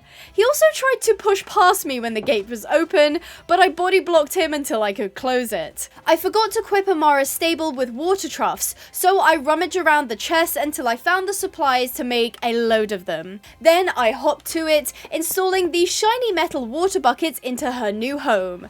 I made sure to fill it up all the way and she immediately took a drink. I totally forgot I put Marshall in the stall next door, but I suppose it was a good thing as she now had some company. I, of course, couldn't leave the floor as sand, digging it all out and replacing it with cozy oak planks. As the evening progressed, her bedding was put down and she snuggled into the warm shavings, clearly so much more comfortable than her last living conditions. I was very pleased that she had joined us here on the rescue. My night consisted of repeating that process in all of the stalls, digging out the floor, installing oak planks, and adding water troughs and hay nets. Day 25, I thoroughly groomed Amara, who was still looking a little dejected, but I think she was thankful for the rest. I let her be, turning Shadow out into his run before returning to fill up her hay net. I observed her drinking and immediately eating, which was a fantastic sign. I did wish she had turned out like Shadow did, but that's something I would have to fix later. Now I had acquired various bits of tack from looting, as well as the tack Amara wore. I decided it was time to build a tack room. Now, I will be totally frank, this was not my best work. See, there is very little space around the stables, and if the tack room was too far away, then I'd waste too much time walking back and forth. I had to make do, picking a very small patch of sand right next to the oasis. Don't panic, I do fix the roof, but I definitely needed a bigger building. I replaced the floor with oak and put in some windows. It was a sad attempt at design, but I was floundering a bit here. That afternoon I tinkered with the roof, adding a bit of flair here and there, which certainly improved things. This tack room was definitely going to be a tight squeeze, but I could make it work. It just wouldn't be very aesthetic. Here is the finished shell, and after crafting a bunch of decor, I got to work installing it all. I went with 3 bridle and saddle racks on each side of the wall and a little counter at the back. While I was at it, I also added halter racks to the outside of each stable. Honestly, I rarely used these, mostly because the horses were always wearing their halters. I checked in on Shadow, who was snoozing in his run. It kind of looked like he had walked out here, ate a bunch of grass, drank loads of water, and then fell asleep on the dirt patch he created. He was certainly living the high life. His stable had the best backdrop for sure. The temple in the distance was really cool. Day 26, I installed tack boxes under each of the saddle racks, straying from my usual pastel colours in favour of more royal and exotic hues. I did totally put in a pastel lavender bucket though, I just couldn't help myself. While putting away the tack, I rediscovered the nasty tendon whip I found at Amara's camp. Strangely, it had attack damage, and I sort of wanted to see what it did. So I took it out to the desert, far away from the horses, just in case they spooked at the sound. I found a random rattlesnake, not the one that hung around the stables, and all I did was press right click and bam, the whip flicked out Indiana Jones style. The snake was peeved and chased me a little ways. I didn't want to kill it, so after losing it in the cacti, I retired the weapon. I hate to think why this was at the camp, but it was never going to be used ever again. Later on, I wanted to breed the bees, but strangely could only find one. I wasn't sure where the other had gone, but I hoped they hadn't perished. After crafting a full set of diamond tools, thanks to the temples, I grabbed some hay from the storage to refill everyone's net. I couldn't bear to leave Amara without turnout any longer, so I excavated the run in preparation. Then I got Shadow ready, hitching him outside his stable. My tack-up routine was still pretty basic, just brushing him and slipping a bridle over his head. Then we set off in search of dirt. We traveled all through the night, heading in a brand new direction. We found a camel seemingly buried in the sand, just like the ones I had found at the village. I don't know what's wrong with me, I just couldn't help it. So I dismounted Shadow and tried to dig out the camel. To my horror, a rattlesnake slithered right under Shadow's legs, and I leapt up, dragging him away from the hissing coil. I don't know why this horse had no self-preservation when it came to snakes. This thing got way too close for comfort, and the only thing I could think to do was kill it with my knife, making sure it didn't come after us. We ride for hours, with no luck of finding an oasis or a village or anything really. By the morning of day 27, we were exhausted, and I was sick of looking at the desert. To give us a break, we took shelter behind the ruins of an old house, where Shadow stood in the shade, drinking out of the 2x2 waterhole I created. I went just outside to scout out the area myself, and to my dismay, I could see nothing of interest, and definitely no grass. Eventually, we set back off, riding through the morning until finally, just after midday, we found what we were looking for. I demolished all the dirt and moss like a termite to wood, leaving behind a barren, sandy oasis. My pockets were now full of exactly what I needed to fill out Amara's run, and some more. I decided we should stay overnight to avoid the dangers, as quicksand, snakes, and even cacti were harder to see in the dark. Day 28, we started for home. At first, there was nothing of interest to comment on, and I was just enjoying a scenic ride, happy that I could make some progress on the rescue. Then, we arrived at a place I was all too familiar with. The same oasis Sheriff had died at. It was hard being back here, but I was somewhat thankful Shadow got to see it. I think maybe he understood what this place was and what had happened. We got home just after midday, and Shadow was untacked and groomed before being returned to his stall. I went to go get some hay for the nets, and he was poking his nose through the bars like a cheeky monkey. Amara was looking great. She now held her head high and even greeted me at her stable gate. Clearly, the rest had done her wonders, and I was thrilled to begin filling in her run with dirt. This girl was finally going to get some turnout, something she more than needed and deserved. As I said, I usually prefer group turnout in pastures and paddocks, but the runs were best suited for this environment. By the time I was done, 2 runs had new dirt footing and 1 run had like a fifth of dirt in it. I kinda ran out on that 3rd one, but the place was looking great, slowly being filled out with more greenery and plants. I had forgotten to close Amara's run, so I ran to bring her back inside for fear she would devour the few measly patches of grass before they spread.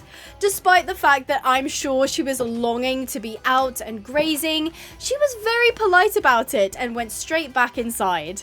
That evening, I separated a few cows for butcher, needing the meat and leather. To my surprise, the cows actually fought back, kicking and biting me once they had been struck. I don't know if this is a new feature, but honestly, I kind of liked it.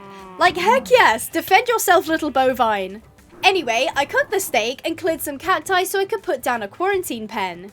Day 29 was outlining the shape and size in sandstone. Because quarantine pens are temporary holding facilities, allowing animals to adjust to their new surroundings and preventing rescues from spreading disease, they didn't need a huge amount of space. However, we didn't want the horses feeling claustrophobic either, so it had to be a nice balance between cozy and comfortable. When I was happy with it, I opened up 2 holes in the wall, one where the animals would intake through and the other that led to the oasis. This would make it nice and easy to process the new rescues, as they would come in via the gate facing the desert and come out of the gate leading to the oasis. topping the wall with a half slab to prevent the horses from walking out. I then went about installing supports for a roof.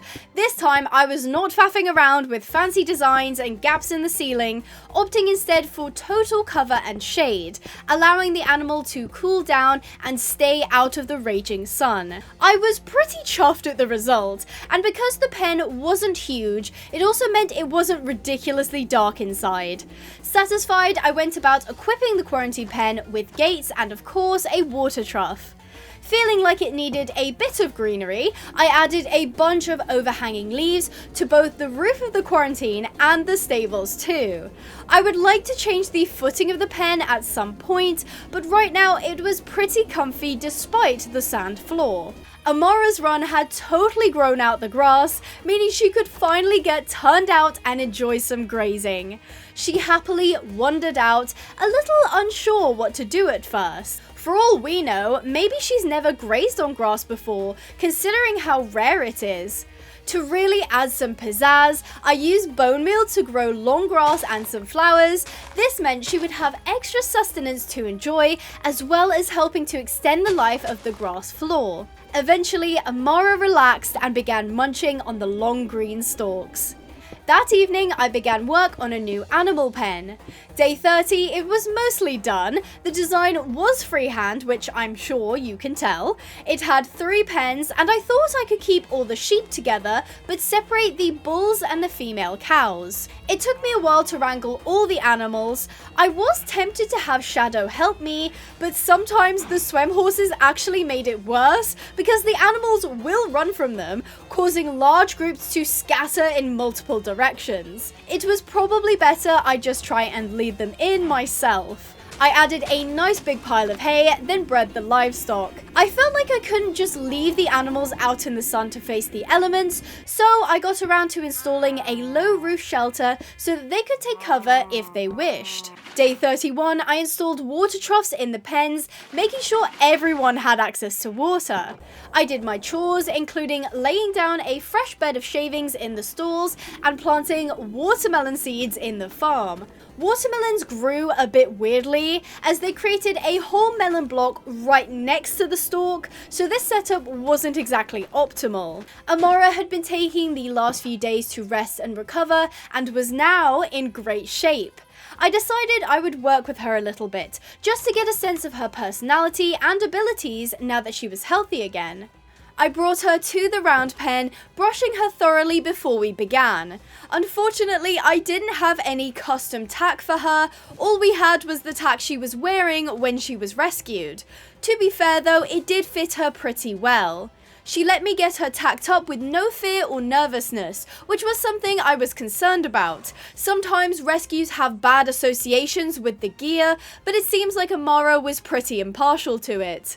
I did have a little sit on her, and since she was already tamed and pretty well trained, we had a walk around. She wasn't quite ready for the trot yet though, but she happily ponied me around the arena, stretching her legs.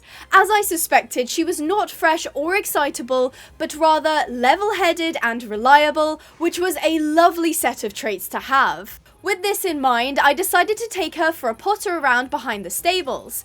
There was a nice plot of flat sand where I was hoping to put out some jumps and other equipment for training. Amara and I had a look around, and as the sun set, we returned to the stables, where I got her untacked and had a tack box bound to her so that I could organise all her kit. Day 32, I was out setting up some jumps, barrels and poles for more advanced training. The desert was an unruly place, and the horses needed to have skills to be able to get out of tricky situations. As I was running about laying down poles and whatnot, I got a bit of a jump scare when an elephant popped right in front of me. Him and his wandering trader rider then watched me set up the arena all day. Day 33, I was gathering the timothy stored in the stable overhang, where there was a clear munch line in the hay. Then I found Shadow asleep with his head in the water trough. That morning, I got Amara prepped for another day of light work, as I was hoping she could try out to the new arena. First, we made sure to warm up thoroughly, achieving a nice active trot. Starting small, we just did some trot poles, and she wasn't nervous at the unfamiliar objects on the ground at all. Her movements weren't as flashy as Shadow's, but they were steady and beautiful. We basically spent all morning at a nice easy trot, not doing any real jumping yet. She really was a lovely mare, definitely wasted as a cart horse. In the afternoon, she was returned to her stable with turnout. I made a pitchfork to pick up poop and an item frame to hang it above the yellow wheelbarrow.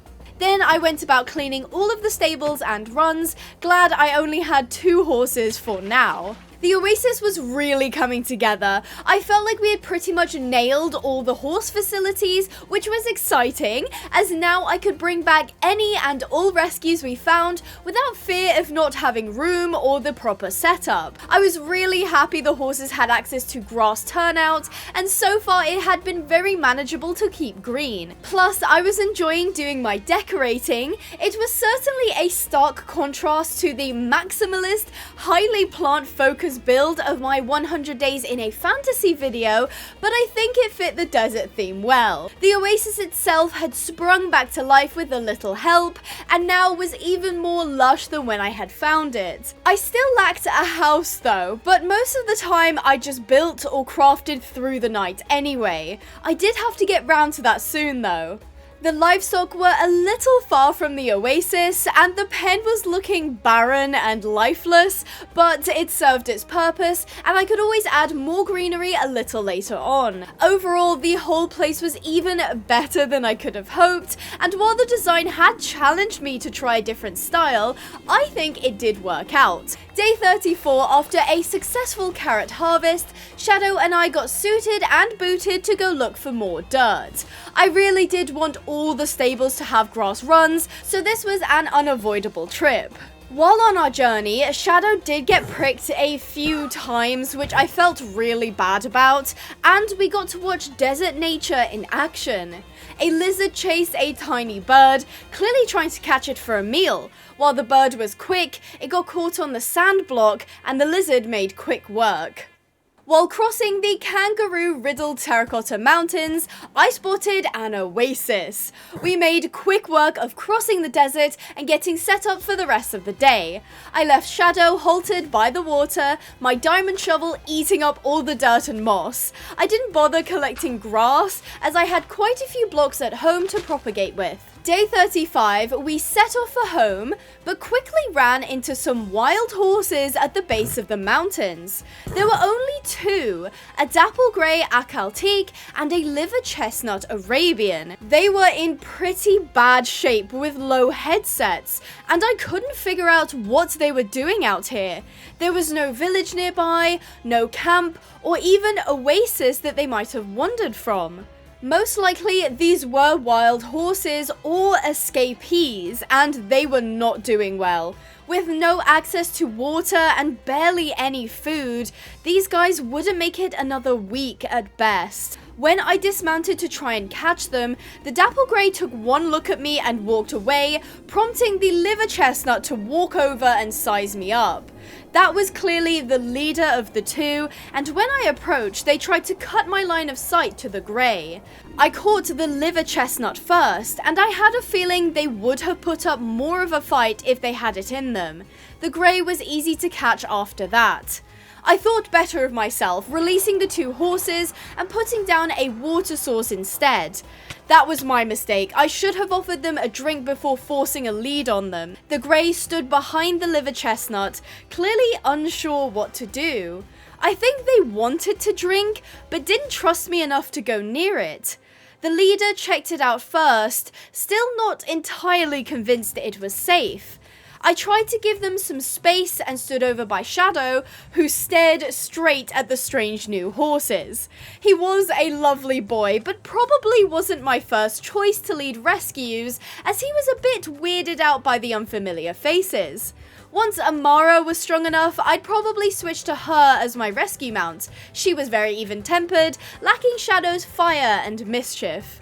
I tried something a bit wackadoo, which was to hand water the horses. Strangely, they accepted, unable to resist the bucket of cool water just inches from their thirsty lips. When they were both more hydrated, I hopped onto Shadow and we rounded the pair up, ready to move them to the rescue.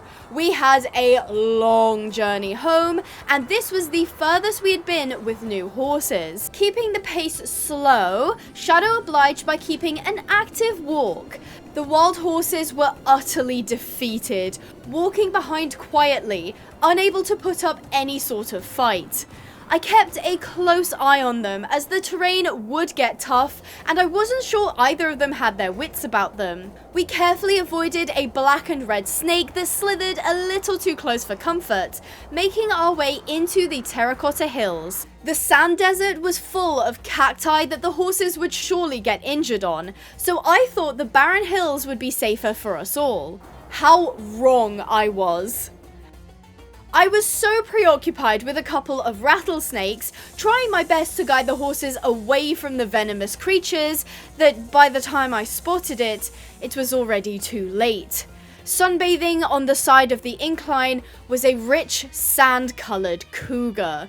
I watched it for a moment, praying it stayed asleep, but just as I asked Shadow to sidestep, it leapt up awake, running straight towards us. It swiped at Shadow before we could get away, and he reared up in panic. As he landed, I urged him on, and thankfully he did not object, leaping into a canter. We climbed the hill, hoping to lose the big cat, but in the process the wild horses ripped out of my hand and dropped behind. As soon as I realized this, I turned back, hoping neither had been caught. As we crested the hill, the liver chestnut was running, but quickly turned around to stomp the cougar at its feet. We raced down to help, and the two faced off. I was hoping Shadow and I could draw the attention of the cat, but as we rode past, the cougar struck the liver chestnut, and they bucked, kicking the cougar away. The horse would not hold out much longer, so I leapt off Shadow, drawing my knife. I struck the beast and it immediately pounced on me. I saw Shadow move away as the cougar went to strike at me once more. I backed up, running straight into the liver chestnut, who had not fled,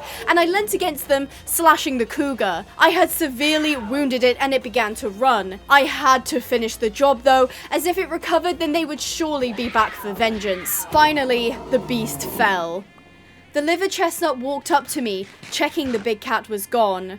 Thankfully, everyone was still alive, but there was another cougar in the area that I needed to get rid of before they became a problem. Once the coast was clear, I hopped back onto Shadow, who seemed in good health despite the slash from earlier, and we rounded up the two wild horses. The liver chestnut had been particularly brave, keeping their herdmate safe by fighting the cougar themselves. I think when all was said and done, the liver chestnut and I now had respect for each other, and I had earned the lead horse's trust by coming back to defend them. I was so glad everyone was alive, although they certainly weren't well. The wild pair was still struggling from starvation and dehydration, and the liver chestnut was now sporting claw wounds. Instead of tempting fate by traveling in the dark, we settled down on that hill and camped the night out, keeping a keen eye out for predators. Day 36, we were on the road again, at a very slow pace. The mountains were steep and unruly, but it truly was better than fighting our way through a cacti-riddled war zone. With the wild horses battered and bruised, I could only hope we wouldn't run into more trouble. We reached the top of the Terracotta Mountains, where I surveyed our path below. As we made our way down the incline, I spotted a pack of hyenas, and they had babies too, meaning they were more territorial and hungry. We tried to give them a wide berth, but the lay of the land meant we were still closer than I wanted to be. Just when I thought we were in the clear and making our way onto the desert, a growl spooked Shadow, and I saw two hyenas running at the wild horses. Shadow bolted, running straight into cacti and hurting himself. I turned around and confirmed the hyenas had given up the chase, clearly intimidated by the horses' size and numbers. I checked Shadow was okay, and other than a few cacti spikes, he wasn't hurt. We navigated around the denser foliage until we got onto more open sand. Thankfully, we could move at a slightly quicker pace now, picking up a steady trot. Shadow really did move like a flashy show horse. To add to the chaos, I heard a clap of thunder, so I looked up, seeing a storm forming overhead.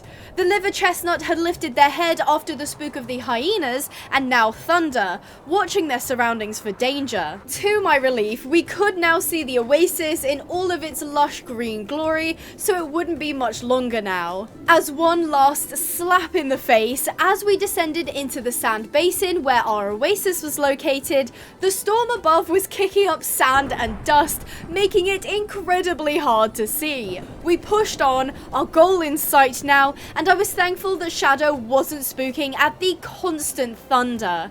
I wasn't really in a position to catch a loose horse right now. It felt like it had been forever that I was here at the rescue, and I brought the 2 new equines into the quarantine pen. I led Shadow outside to wait, and observed as the liver chestnut was very freaked out, and paced around in a panic. Eventually though, they calmed down, distracted by the hay in the feeder.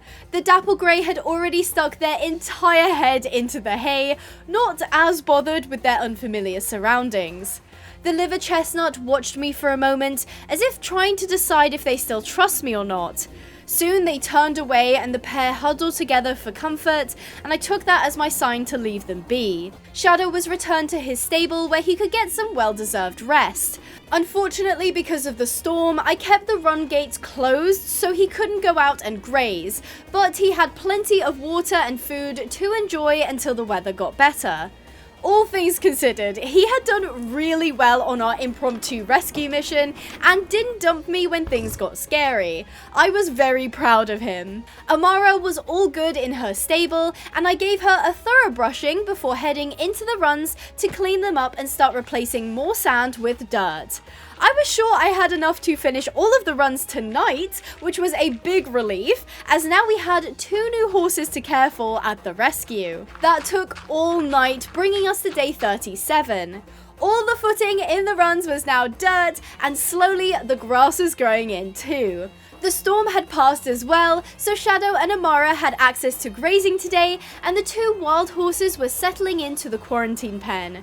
They had ample food, water, and shade, so I was hoping their condition would improve soon. Wild horses are famously hardier than fancy-bred equines, so I was sure these 2 would be feeling better in no time. The one thing that was bugging me was the paddock, as the sand footing was dry and dead.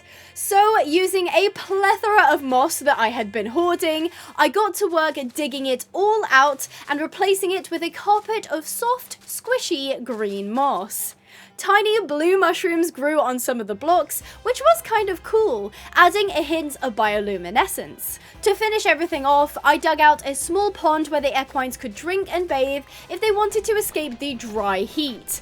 I was careful not to leave any jagged edges where the water could be drained, that way the pond would stay even and moist all the way round. Honestly, even I wanted to take a dip in the water. It looked so cool and inviting. Now that the paddock had had a refresh, I would be more inclined to use it for the horses. Speaking of, I checked in on the wild pair, and they were enjoying the hay and shade of the quarantine pen. I took this opportunity to check their genders, and here's a little check on your bias.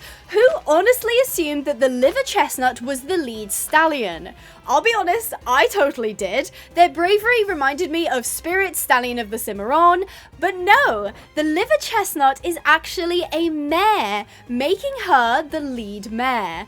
The dapple grey is the stallion, but his personality was much more timid and reserved than the fiery spirit of his herd mate. They both needed names, so I asked my Instagram to suggest names for the liver chestnut mare and my Discord server for the dapple grey stallion. If you want to participate in naming horses in my 100-day series and maybe even getting your name featured, you can follow me on Instagram. I'm at Abigail Pinehaven. Just be sure to watch my story because because you never know when I'm going to ask for suggestions.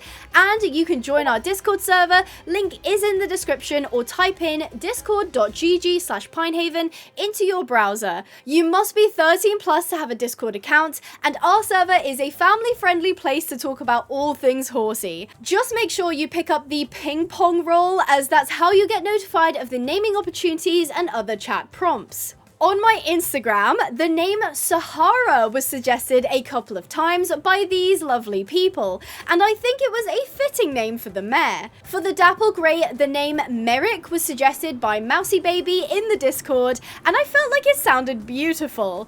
I didn't know too much about Merrick. He was so much quieter than Sahara, so a unique name rather than a popular name felt right for him. That afternoon, I crafted some desensitization gear to help all of our rescues with emotional regulation.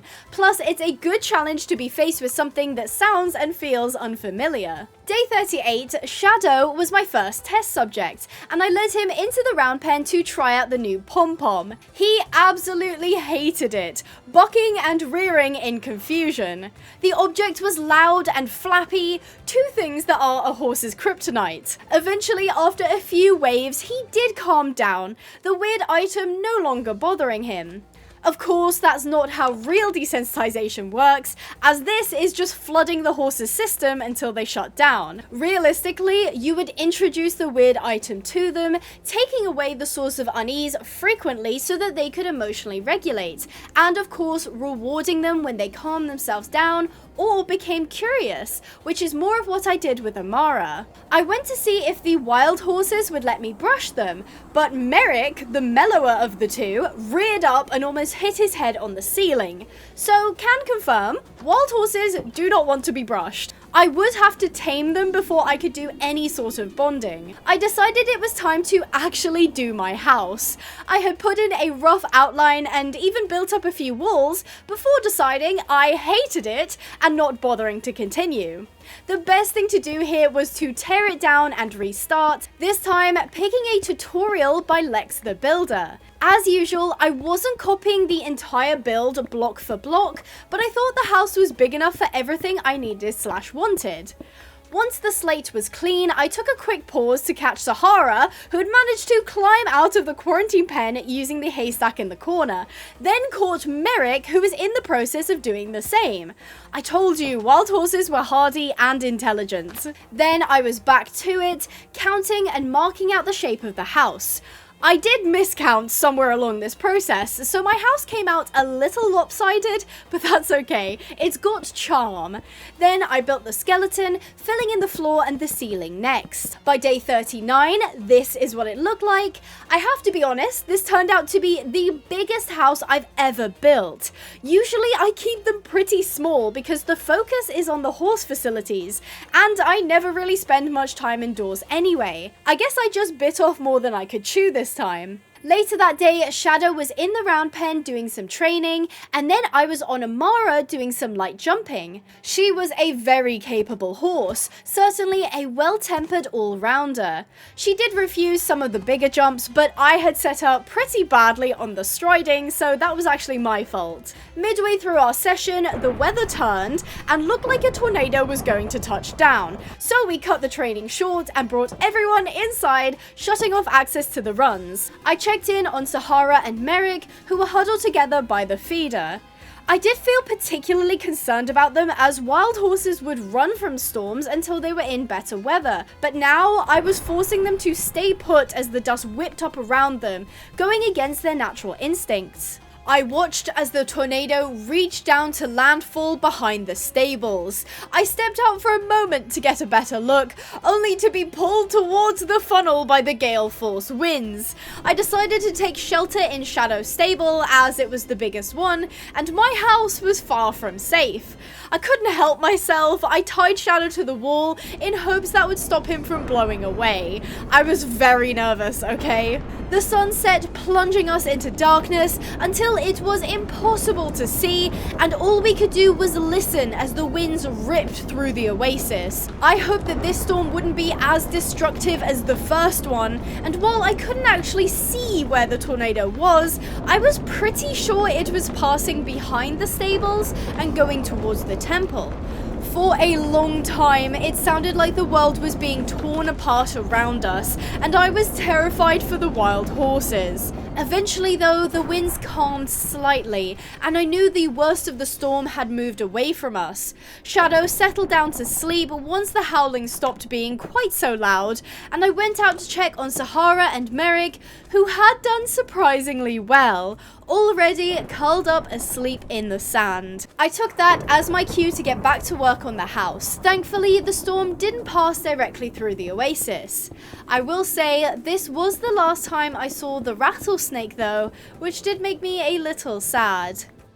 By day 40, more of the walls were in and I had a general idea of where I wanted the windows. The wild horses had been with us a few days now, and it was officially time to move them into the rescue.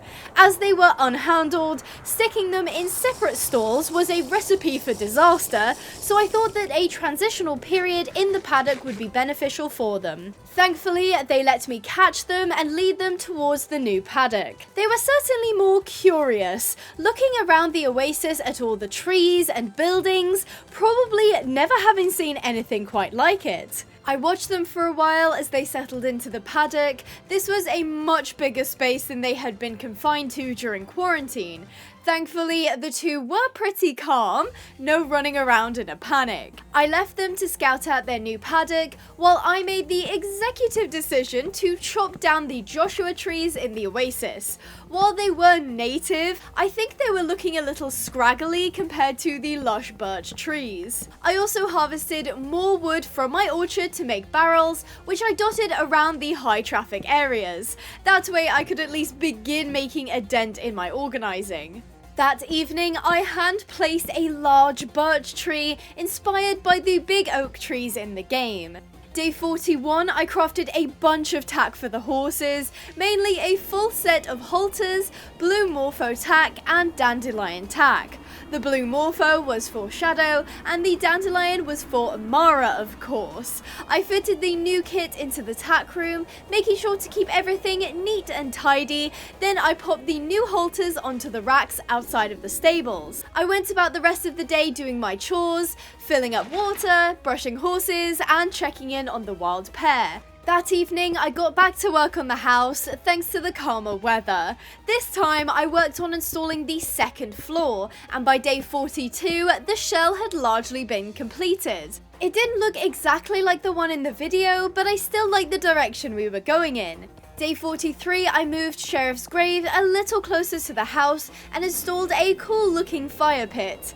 On the balcony, I constructed a canopy made of fences and decorated with birch leaves. Just those few tweaks made the house look really homey and well loved. It was coming together super well. That afternoon, I went into the tack room to grab Shadow's new gear and got him ready for some outdoor training. This time, I wanted to give the jump course a whirl to see how he liked it. He certainly looked regal in his kit, a mount fit for a queen. What a handsome lad. First, we did some desensitization in the round pen. He was getting really good at calming down after I waved the pom-pom around like a madman, and that day he also became completely desensitized to it, which was fantastic. Then we headed out into the jump arena. He was an absolute angel, popping over every single jump that I asked him to. He was a superstar, taking the new activity in his stride, and I think he truly had fun. In the evening, we went back to the stables and got him untacked and comfortable in his stall. On my night checks, I topped up Amara's water and found the two wild horses laid side by side, asleep. They were an odd pair, breaking the stereotypes of mare and stallion, but they seemed to have a really strong bond, and I'm glad we managed to rescue them from the desert. Day 45, Amara and I headed out for some exploration. I was going a little stir crazy being stuck at the oasis for the last few days, so we were going to go get some fresh air and stretch our legs. Later that day, we were at a village and I was doing my usual snooping when I came across something a little peculiar. In one of the animal pens was a cow, and by their right side, a baby horse. This was a regular foal, not a swem foal, and I was unsure why they were separated from their mother. There was a good chance the mare had rejected them, or maybe even passed away, considering there was no other horses at this village. The poor thing had imprinted onto the cow, looking to the nearest parental figure they could find. They followed the cow around as if it were their mother, but the cow didn't seem to mind too much. In my opinion, this wasn't the healthiest setup for a foal, so I deemed the pair rescue worthy. Day 46, I hopped on Amara and we led the two misfits back to the oasis. We did run into similar problems that I had with Sahara and Merrick, namely cacti and steep hills and hyenas, but luckily we had no actual run-ins. I wasn't exactly sure if these two would survive a head-on attack anyway, considering one was just a cow and the other was a baby. By late afternoon we had made it back safe and sound, Amara being the perfect guide. We dropped the two new faces off at the quarantine pen to decompress and settle in, and I couldn't help but run and get a gender test strip from the animal pen. I found out that the cow was in fact a steer, which was even stranger. I found this out later, but I will spoil it for you now. The foal is actually a filly, which is a female foal. What an odd pair these two were. Day 47, I thought I had lost the foal when I couldn't spot them in the pen, but they were just shyly hiding behind the cow. She was a sweet little thing, despite having a bit of an unusual upbringing. She was very clingy to the cow though, to the point where I was considering not introducing an adoptive mother, but I felt like I needed to at least give her a chance at being with other horses. A dust storm kicked up and I brought Amara and Shadow inside from their runs just to protect them from the winds. Luckily, it didn't last that long and I was able to pop over to the animal pen and shear the sheep. We had a few loose llamas running around. They didn't belong to me, but they just kept turning up with the wandering traders.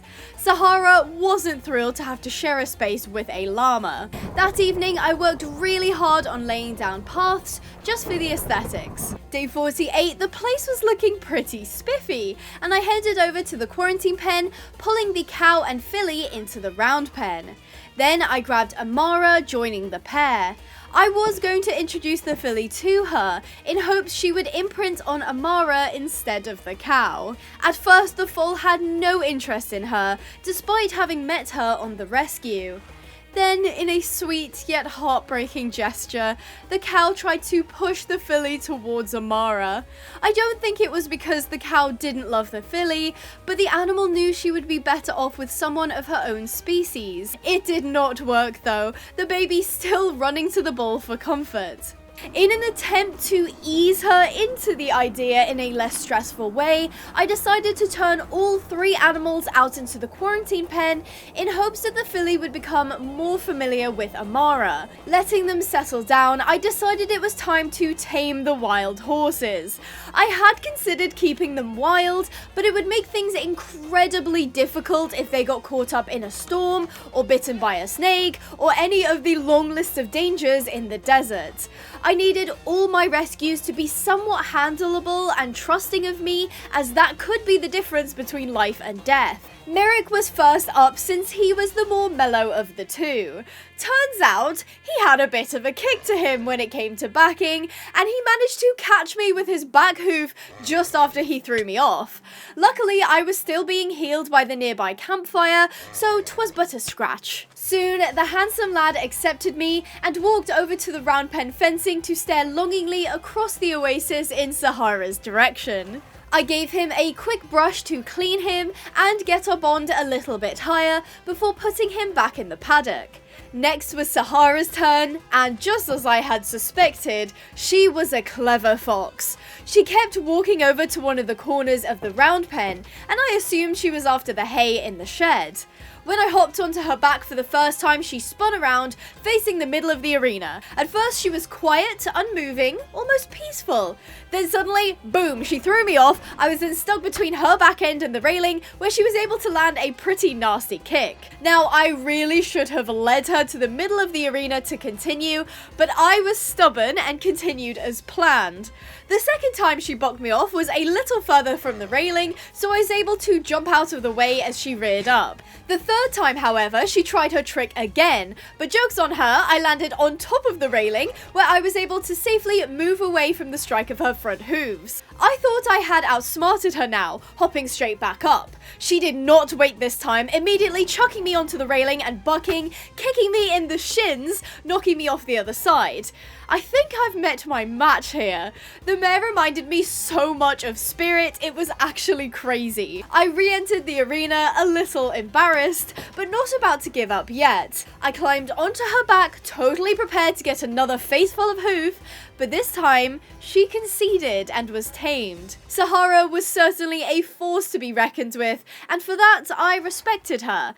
That night, I did my rounds, checking in on everyone, and pulling Shadow's head out of the water bucket he was snoring into. I also found the filly was still glued to the bull's side, completely ignoring Amara, who was snoozing in the corner. At this point, I didn't have the heart to force them apart, so instead, on day 49, I brought Amara back into her stable. She was much happier here, being able to graze on grass, and if I'm being honest, I think she preferred not being an adoptive mother anyway. She was incredibly sweet and easygoing, but a girl needs her me time, you know?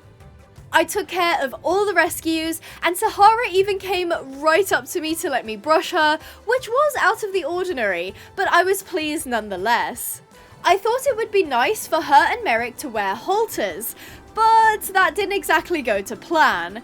I got a mint green one for him and a lilac one for her, and when I put Merrick's on, he reared up, freaked out at the unusual object on his face. Admittedly, I probably could have given them both more training, because when Sahara's went on, she totally freaked out, bucking and rearing against the lead rope. Thankfully, she did eventually get used to the weird material on her face, but was not happy with me. When I went to check in on the foal, instead, I found a fully grown horse. This beautiful chestnut had replaced the nervous filly that clung to the cow for most of its life, and I thought it was sweet that the bull was still looking out for them, walking over when I went into the pen. I brought her into the arena to tame her, and she was far easier than the two swem horses, only softly depositing me in the sand and never kicking me in the head. She was only 14 hands tall, making her pretty short, especially next to her swem counterparts.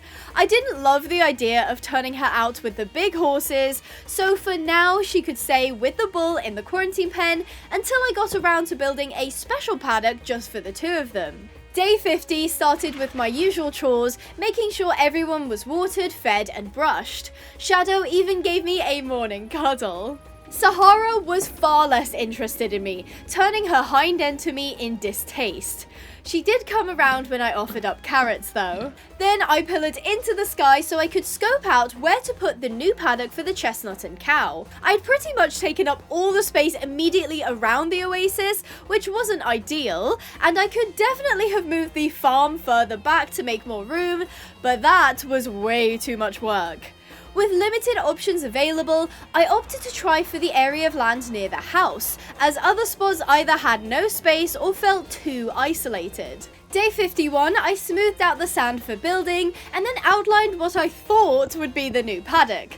I'll be honest with you, I ended up not using this because it was just too big for a cow and a horse, plus I absolutely did not want to put a roof on it. So for a while, I pretended it could be an arena, despite being too small and miles away from the stables. I was so engrossed in my project that I failed to notice the tornado being whipped up right in front of me.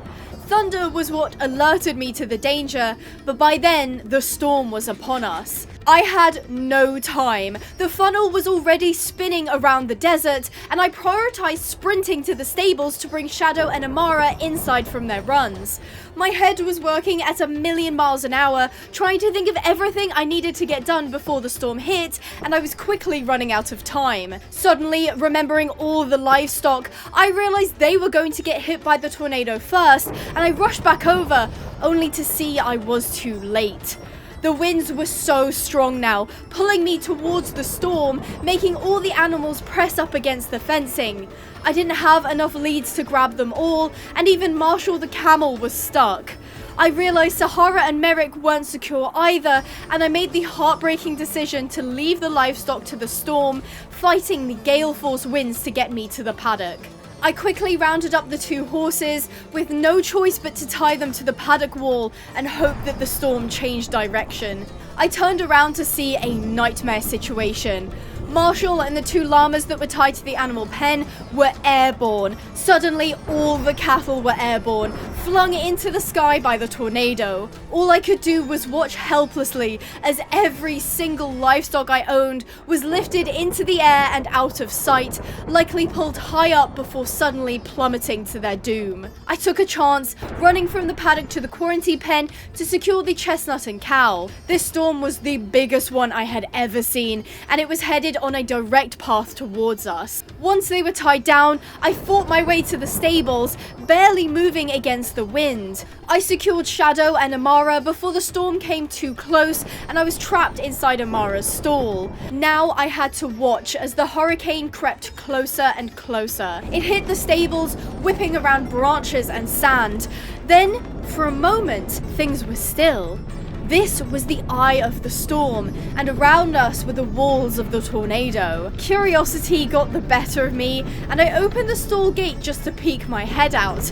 At first I thought it was fine, then suddenly the tornado yanked me up off of the ground and into the air, and I knew I had royally messed up. In a panic, I searched my backpack for a water bucket, hoping I could use the block to cushion my fall and prevent me from dying. We went higher and higher and higher before the storm finally spat me out, throwing me back onto the ground. I stood no chance.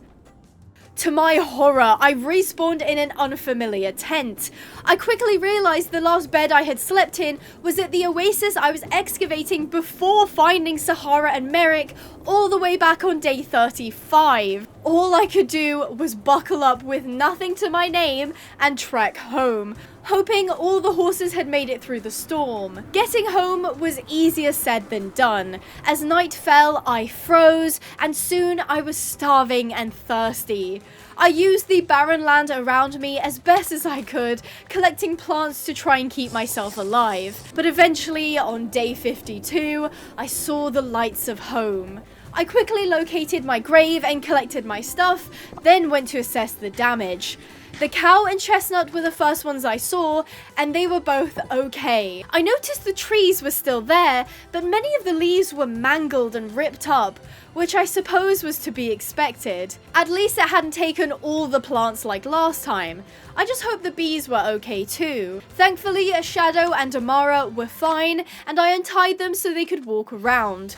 Despite Amara's stall door being left agape by yours truly, she had a better sense of preservation and did not wander out like I had. Unfortunately, my crops were largely torn up, but at least I had a nice stash that could keep things running until everything was replanted and growing again. Sahara and Merrick were also okay, thank goodness. I mounted up on Shadow, not bothering with a full tack set, just slipping a bridle over his head and heading towards the animal pen. At first, I was sure none of them had survived, but miraculously, a few sheep were huddled under their shelter, the only survivors. All the cows had been taken, and I headed out into the desert, hoping to find any sign of life.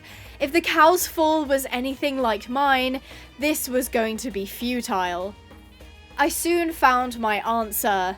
A few hundred blocks away from the oasis lay a pile of bones and meat, confirming what I hoped not to believe.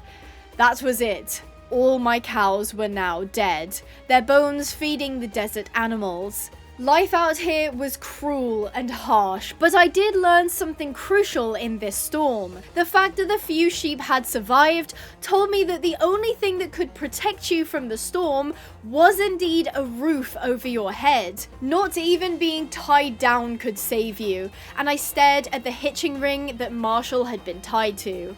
I really had failed that camel. That was when I realized how lucky it was that Sahara and Merrick had pulled through. They just happened to be standing underneath a roofed section of the ceiling, preventing them from being picked up and blown away.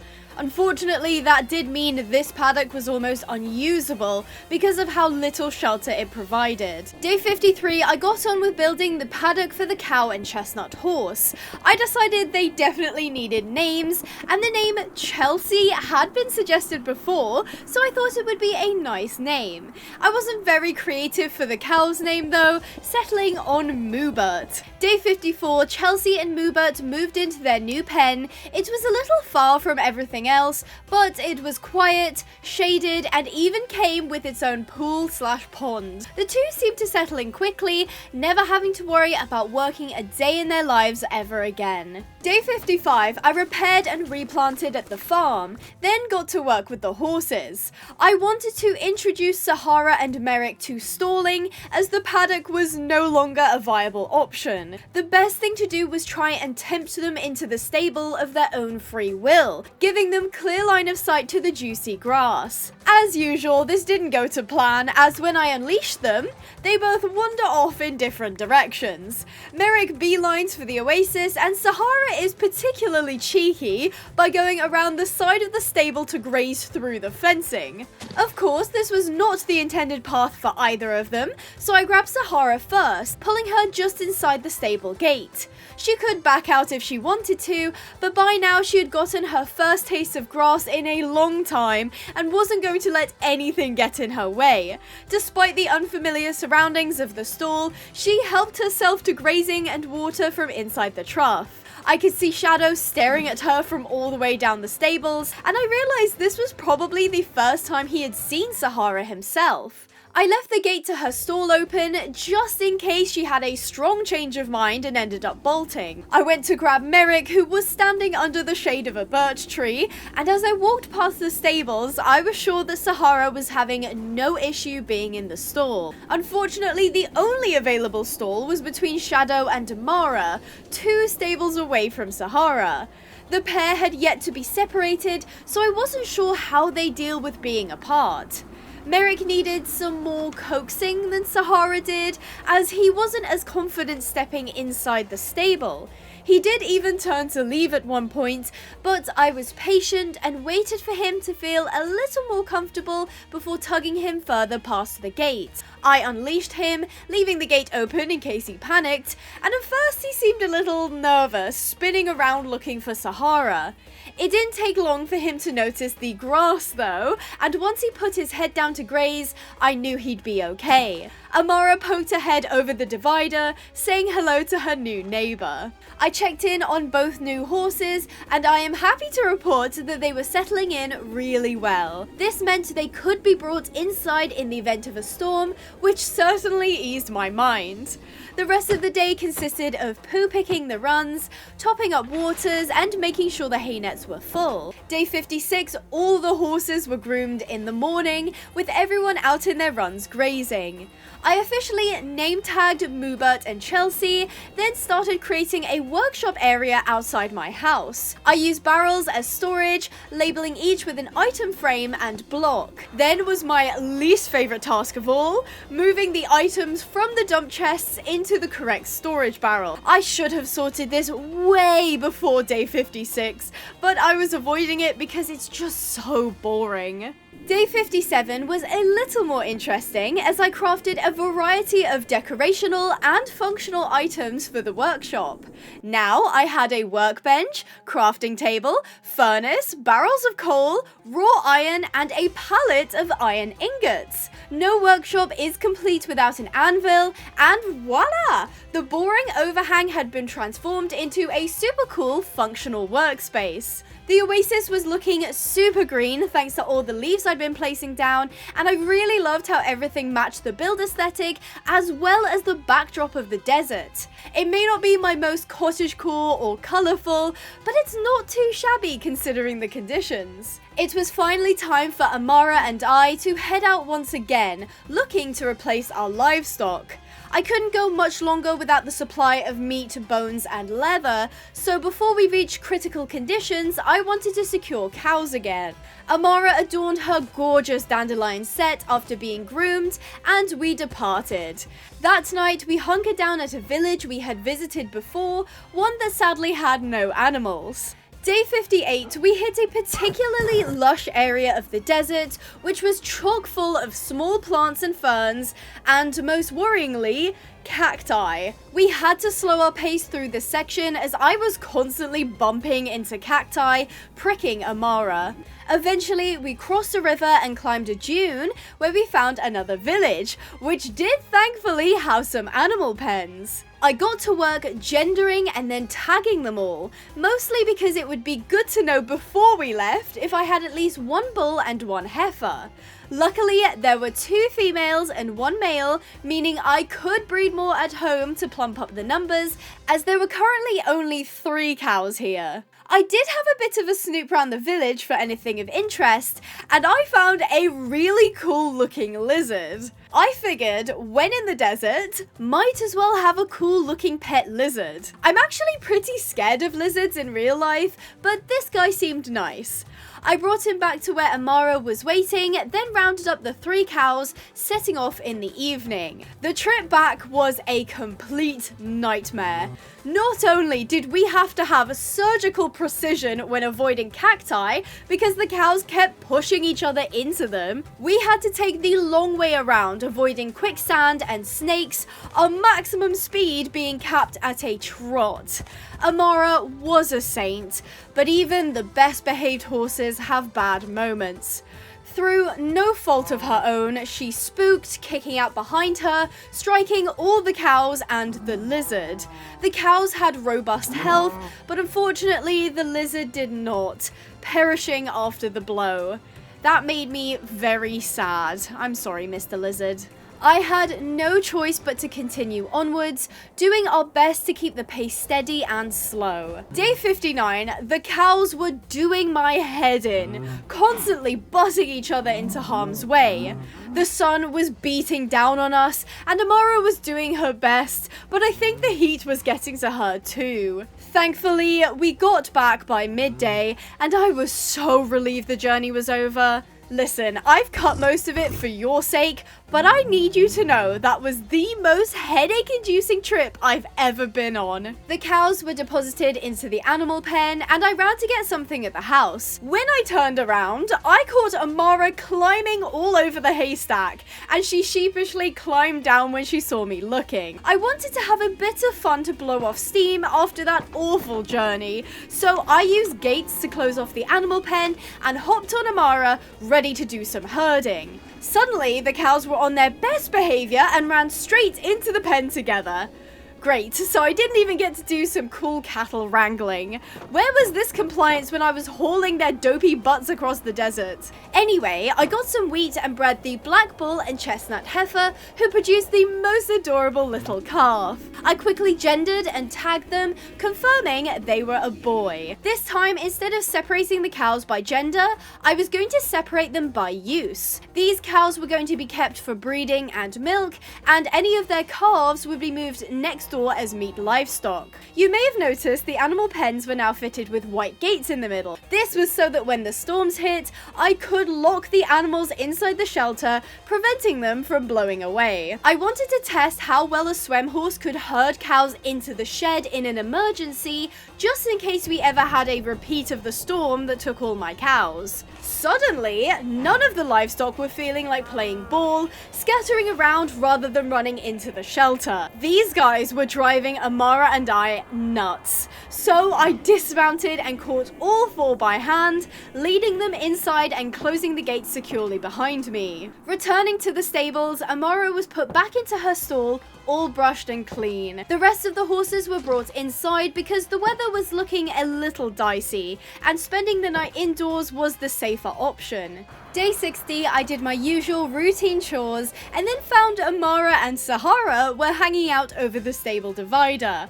The 2 girls were very different personality-wise, but they both respected each other, and I think they appreciated the female company. That day, the cows had another calf who I tagged, Later on, I created a mine that was a little closer to home to extract more resources. I needed redstone for a sewing table and had misplaced mine if I had any to begin with. Under the earth, away from the blazing heat, I mined up various resources, replenishing our supplies. I did also strike gold, not literally, because what I found was even better.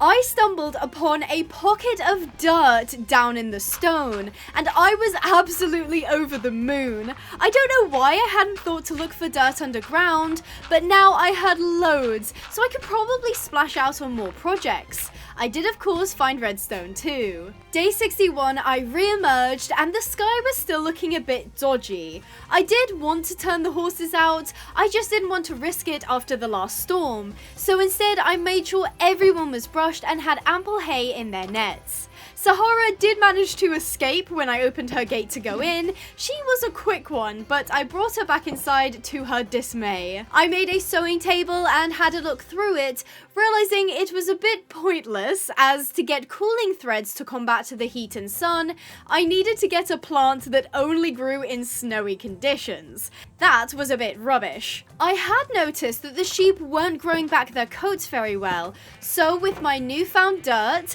I replaced the outside portion of their pen with soil, placing a few grass blocks to spread. I was in ranching mode, so I bred the cows again, this time getting one girl and one boy. I then moved the 2 female calves and the 1, now grown, male calf into the pen next door, as they were now marked for meat. I then spent the entire evening sorting sheep. First trying to separate boys from girls, which was hard enough, and then counting them. I failed to finish before it got dark, and I opted to sleep through the night. When I woke up on day 62, I exited the house to find a swirling fury hovering above the oasis. I could hardly see the sunrise thanks to the dust being kicked up. I watched as the storm turned into a tornado, stretching itself to the ground and growing larger and larger. The thing was making landfall right on top of the animal pen, and I was thankful I'd moved everyone indoors last night. I hunkered down in an empty stall between Shadow and Merrick, watching the tornado blow through the oasis. This time, I felt a little less anxious as I understood the mechanics of it and everyone was safely indoors. As the whirlwind approached the stables, Merrick sought comfort in Amara, who stood facing him. The wall of debris and cloud was visible and made it so that you could hardly see outside. The howling wind roared, and for a while it felt like the tornado was sitting right on us. Eventually though, it moved over and away, leaving relatively clear skies behind. I checked everyone with all the horses and animals accounted for. Finally, I was able to get back to my sheep sorting, and after the males and females were separated, counted, and a few were culled, I was then left with 6 of each. While all of them wore coloured tags, it also worked out that the males all had horns while the females didn't, so that was a nice bonus indicator. Day 63, I did more cow breeding, and it was time to cull some for meat. As all my other cows had these cute floppy ears and back humps, I removed the few cows that didn't have these features. Selective breeding at work. That afternoon, Sahara and I were in the round pen, trying to desensitize her to the saddle pad. She was definitely not a fan, lashing out every time I threw it over her back.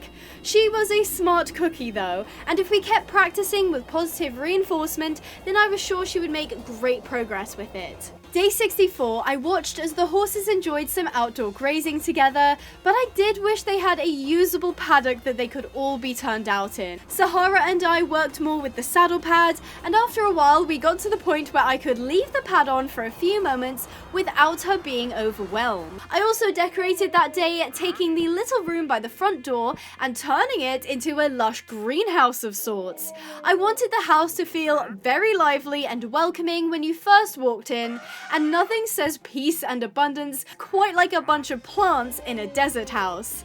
In the afternoon, I worked on the kitchen, installing cabinets and countertops. This was certainly going to be the biggest kitchen I had ever created. It was fit for a big family rather than just me. Day 65, I had decorated through the night, achieving the bare bones of a kitchen, a little living room adjacent to the front door, and the dining room. As I said before, I normally had much smaller houses, so this was taking much longer and required more materials, but I was kind of enjoying the amount of space I had to fill and be creative with. Most of the furniture was spruce wood because oak felt a little too cottagecore, whereas the spruce was a deep enough brown that it was still warm and cozy without being too dark. I really liked using the bookcases too. They were so 3D and unique thanks to the texture pack. I was well pleased with the house so far and took a break to go fishing in the oasis. I had seen a few unique decorative items that used fish, plus I really enjoyed relaxing by the lake, overlooking the crystal blue waters. In the afternoon, I popped over to the animal pen where I spent some time adding a butcher's station. I didn't have room at the workshop or in the house, so what's better place than to put a stand right outside where the animals were kept? I created a really cool pergola that was a mix of sandstone, oak fences, and eventually birch leaves. Day 66, I crafted some tables and a few parcels of meat to decorate the butcher's station. Before noon, I spotted a storm and rushed around to bring all the livestock indoors using wheat to coax them inside. The horses had to be brought into their stalls too, as almost all of them were out enjoying grazing. The weather had been ramping up recently and was particularly hostile. When everyone was securely inside, I went back into my house and watched the tornado hit from upstairs. The storms had gone from an incredibly scary occurrence to a mild inconvenience thanks to the infrastructure we had built here at the rescue. But it was important not to get cocky. Day 67, the skies had cleared and I was back in the butcher station doing more decorating. I added a chopping board and a plate of food to the table, then placed down burlap sacks on one side. The coolest additions though were the hanging fish and meats, which were decor that I didn't usually get to play with. The station was now complete, looking very functional and well decorated. It was equipped with 3 smokers, some barrels for storage, hanging meats, wrapped meats, and a pretty cyan overhang. This was certainly the most fun I had had creating a non-home or horse building in a while. I was on a roll now and returned to my house to finish decorating the downstairs. Now that the main furniture was in, I could focus on the little details like baskets, food, wine, spices, and all the other bits and bobs I found in my crafting recipes. Day 68, the bottom floor was pretty much done, and as pleased as I was with how it had turned out, let me reiterate, I am never making a house this big ever again. Sure, it was fun to decorate, but I spent hours making all of the decor, figuring out where it could go, rearranging it again when I didn't like it, and then wondering if it even looked that good. Luckily, I do think it came out pretty in the end. I still had the freaking upstairs to do too, but I loved how warm and homely it felt in here, and as I said before, this house looked like it belonged to a big family.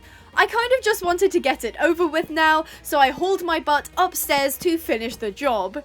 I did discover some really pretty decorations for the bedroom and went for a purple and green theme. I even placed down a camel plushie in honor of Marshall. I won't bore you with my process, so let's just jump to the results. The bedroom was separated by some lovely dividers, and the bed itself was purple and green, surrounded by a green carpet. I added some plants and books to fill it out, and the view from the window was fantastic. The main area I kind of didn't know what to do with, so I improvised, making a sewing and crafts area. I can't sew in real life, but I have such respect for people that knit, crochet, stitch, and weave. You guys are awesome. Of course, I filled the area with fabrics and looms, making it look well cluttered and loved. I had this sort of downstep area where I made a cozy book nook. I am a big reader myself, so book nooks are a must. The theme was definitely purple down here. And with that, the house was finally complete. Did it look really good? Yes. Will I ever attempt anything like it again? No, so please enjoy the view because next time I swear my house is going to be a hole in the ground. Day 69, I was absolutely sick of being stuck here, and I think Amara wanted to stretch her legs too. So we got her tacked up in her gear, warmed up in the round pen, and set off. Today I did actually have a goal in mind. Remember when I found baby Chelsea and Moobert back on day 45? Well, I had seen an incredible temple in the distance, but I had had my hands full at the time, so I never got to explore it. We crossed the Red Mountains, went through the sand basin, and across the river, where I finally saw the temple again. This was unlike the pyramids and temples I had been to before. It looked almost like a castle, with 4 elaborately carved walls jutting into the sky, surrounded by a water moat fed by waterfalls. It was snooping time though. I left Amara by the water, then used the various waterfalls to climb up the walls, briefly stopping to gather moss. I had no idea what I would find inside, but I hoped it would be glorious riches and treasure. I was half right. Upon reaching the top of the walls, I took in the view, admiring the desert around us. Then I turned to peer down into the center of the temple, expecting a tomb or something of that sort, but I was shocked to see a golden horse in the middle, surrounded by walls and water. I wasn't sure if it was a statue at first, but then it moved, taking a tiny step forward. Of course, I raced down the side of the wall and into the center, where the sun had already receded. I finally reached the bottom, and I was able to get a better look at this poor thing. They were impossibly gorgeous, a golden dun Akhal-Teke. They looked mighty expensive for a horse left here, and I found out they were a stallion called Osiris. Using the surroundings as context clues, it's possible this temple was actually a tomb for a powerful king, and he was buried with his riches in this mighty temple. Osiris may have been the king's horse, and was meant to stay here, buried with the king to travel with him to the afterlife. That, or maybe he was a sacrifice. Of course, Osiris was still alive, prevented from accessing the lush grass and clear water that surrounded him only blocks away. The stallion let me approach, and when I didn't make any sudden moves, he sadly walked over. This sweet stallion just wanted someone to help. It was getting dark when I fed him 2 buckets of water, which he slurped down, waiting quietly behind me as I refilled them. Because I could barely see, I pulled out my torch for better visibility, but Osiris was not a fan of the fire and kept turning and walking away. It made me wonder what happened to him that he had a bad association with such a small flame. Eventually, he collapsed onto the hard sandstone floor, exhausted. I didn't have it in me to force him to get back up, plus I've learned my lesson about crossing the desert at night. Instead, I took this opportunity to set up our escape and rescue mission. First, I had to carve a tunnel through the thick walls of the temple, making sure to leave ample space either side. Eventually, I popped out, spotting Amara, who was laid down asleep in the sand. Unfortunately, there was a huge drop to the bottom, but luckily the moat would break our fall. This was a bit of a wacky plan, but it would have to work. I spared no detail, removing the decorative blocks in the water to prevent us from falling onto them and possibly breaking something, then adding stairs to this incline in the tunnel so that Osiris didn't have to step up quite so dramatically. By the morning of day 70, everything was in place, and I had a little bit of time to loot the chests surrounding the center of the tomb. They contained mostly the same stuff as other temples, netting me diamonds, gold blocks, blocks of water, and XP potions. But I also found what I assumed to be Osiris's tack, a set of green and gold equipment that looked very expensive. If there was any doubt that he was here on purpose, finding this tack certainly proved otherwise. As the sun rose, it was time for Operation Extract Osiris. I waited for him to wake, quickly brushing him and hand-watering him so he would be ready for the journey out. Then I grabbed him on the lead, and we slowly made our way to the center of the circle and into the tunnel. I made sure to face him, keeping my back to the exit to be sure he wasn't caught on anything or being hurt. But I accidentally misjudged the distance from the stairs to the drop, and I accidentally fell before I was ready. The water broke my fall, but Osiris's lead was stretched tight, causing him to fall very quickly.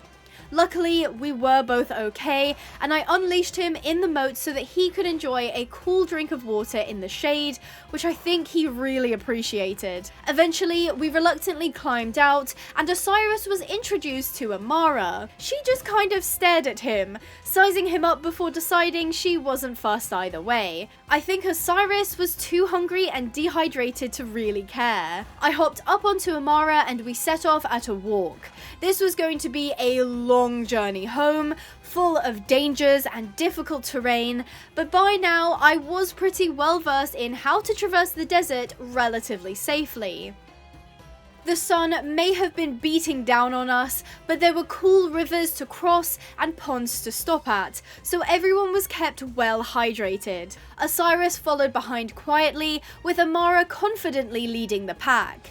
We arrived home in the evening, while the sky was full of pink and purple hues. Osiris was brought into the quarantine pen, as was protocol, immediately helping himself to the hay net. Amara was brought to the stables where we untacked and she was groomed, before returning to her stall. I did check in on Osiris again, brushing him to get all of the sand out of his coat, and he was so relaxed he promptly plopped down to sleep. Another rescue in the books. Day 71, he was my first stop of the morning, and while he wasn't looking healthier just yet, he did allow me to pop an emerald halter on, confirming he was in fact tame. After saying hello, he had his breakfast of Timothy hay and relaxed in the shade. I think he was just happy to be out of the sun with access to food and water. Today was also project day, and I dismounted our barrel course in favour of a new paddock, one that could actually be used. Could I have just modified the current paddock to have a safer roof? Yes. I'm not sure why I didn't do that, but hey, I was just happy to be building again. I marked out the size, going for something that was, in my opinion, medium big. It didn't have as much square footage as the current paddock, but it would have a full roof and grass flooring, making it far more functional. I used the same design as the current paddock, one block of sandstone topped with a sandstone slab, sandstone walls in the corner, and guess what, a sandstone roof. By the end of the day, I was digging out the flooring, ready to pack in the dirt. Unfortunately, the wind picked up, and I heard the distant roll of thunder, and I paused to bring in all of the horses, who of course, were asleep in the runs. The tornado hit at midnight on day 72, and I could continue working in the paddock as the roof was already installed. At around 5 AM, we were right inside the storm, and I was happy to report that the new paddock was 100% windproof, so once the dirt was in, I could leave horses in here no matter the weather. By midday, the soil was in and some patches of grass had been added to propagate. Of course, I couldn't just have a sandstone roof, and in order to let in some light, I designed squares of oak fences that added a touch of warm colour and let in beams of light. I will admit though, it was kind of giving prison vibes, as the light looked like it was shining in through bars. To fix this, I replaced some of the oak fences with birch leaves, helping to break up the symmetry of it. To finish the interior, I dug out a small pond, which I would eventually fill in with water, and added a big water trough by the gate. Day 73, the sky was fully clear and it was time to turn all the horses out. I gave them a drive-by brush as well. Osiris was looking much perkier today, poking his head over the wall to see what was going on. I would move him into the stable soon as I had one more stall available. I got back to work on the new paddock where the grass was springing up nicely. I filled in the bottom of the pond with moss and then flooded it. I could not wait for the horses to get in here, finally being able to graze together. In the afternoon, Sahara and I did more work with the saddle pad, and she was still reacting to it, so we ended the session as soon as she let me put it on without fuss. To finish the day, I hopped on Shadow, and we did some bareback work out in the arena. He was amazing, flying over any jump I asked him to. I had quite a few horses now, and some would get less attention than others, but Shadow would always be the first little scamp we managed to rescue. Day 74, Osiris was released from the quarantine pen, finally free to join the others in the stables. The only free stall was the one between Merrick and Shadow, and I had accidentally put all the boys next to each other, which actually worked out pretty well. I did, of course, find Shadow with his whole face in the water trough, drinking. What a sausage. I was in the mood for adventure, and I felt like the oasis needed a barn cat. Maybe they could help keep the snakes away. Amara was my mount of choice, gearing up and setting off before 10 AM. We set off in a random direction, knowing we'd probably hit a village at some point, and that village may have a cat that I could take home. A little ways into the lush desert, I spotted exactly what we were looking for in the distance. We crossed a river to get to it, and when we arrived, I hitched Amara in the shade and went to go snoop around, hoping to find a kitty cat. Eventually, I spotted a dirty white feline crossing the hot street. I pulled out fresh cod that I had caught at my oasis, hoping I could coax them over. Luckily, the strong smell was quite obvious, and the cat stalked towards me from behind a pile of soil. Unfortunately, I didn't act quick enough, and the skittish kitty sprinted off when I didn't immediately feed them.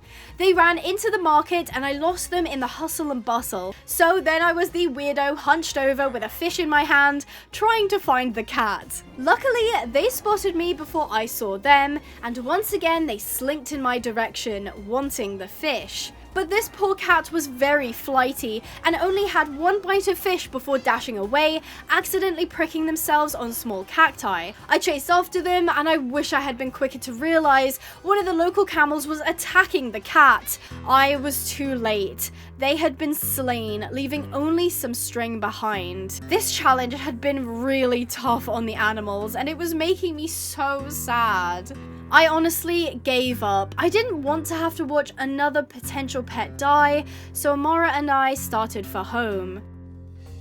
As if this world was testing me, while I was busy trying to avoid cacti, we ran straight into a pit of quicksand. I had flashbacks to Sheriff and panicked. I jumped off, equipping a shovel and frantically digging us out. Luckily, the part we had run into was only 1 block deep, so once I calmed down enough to realize this, I mounted and Amara slowly waded out of the sand. I am so sick of this freaking desert. I quickly forgot about my woes when I saw a white horse stuck in another pool of quicksand. I dismounted, ground tying Amara before running over to help. This equine was fully tacked up, but completely unable to pull itself out.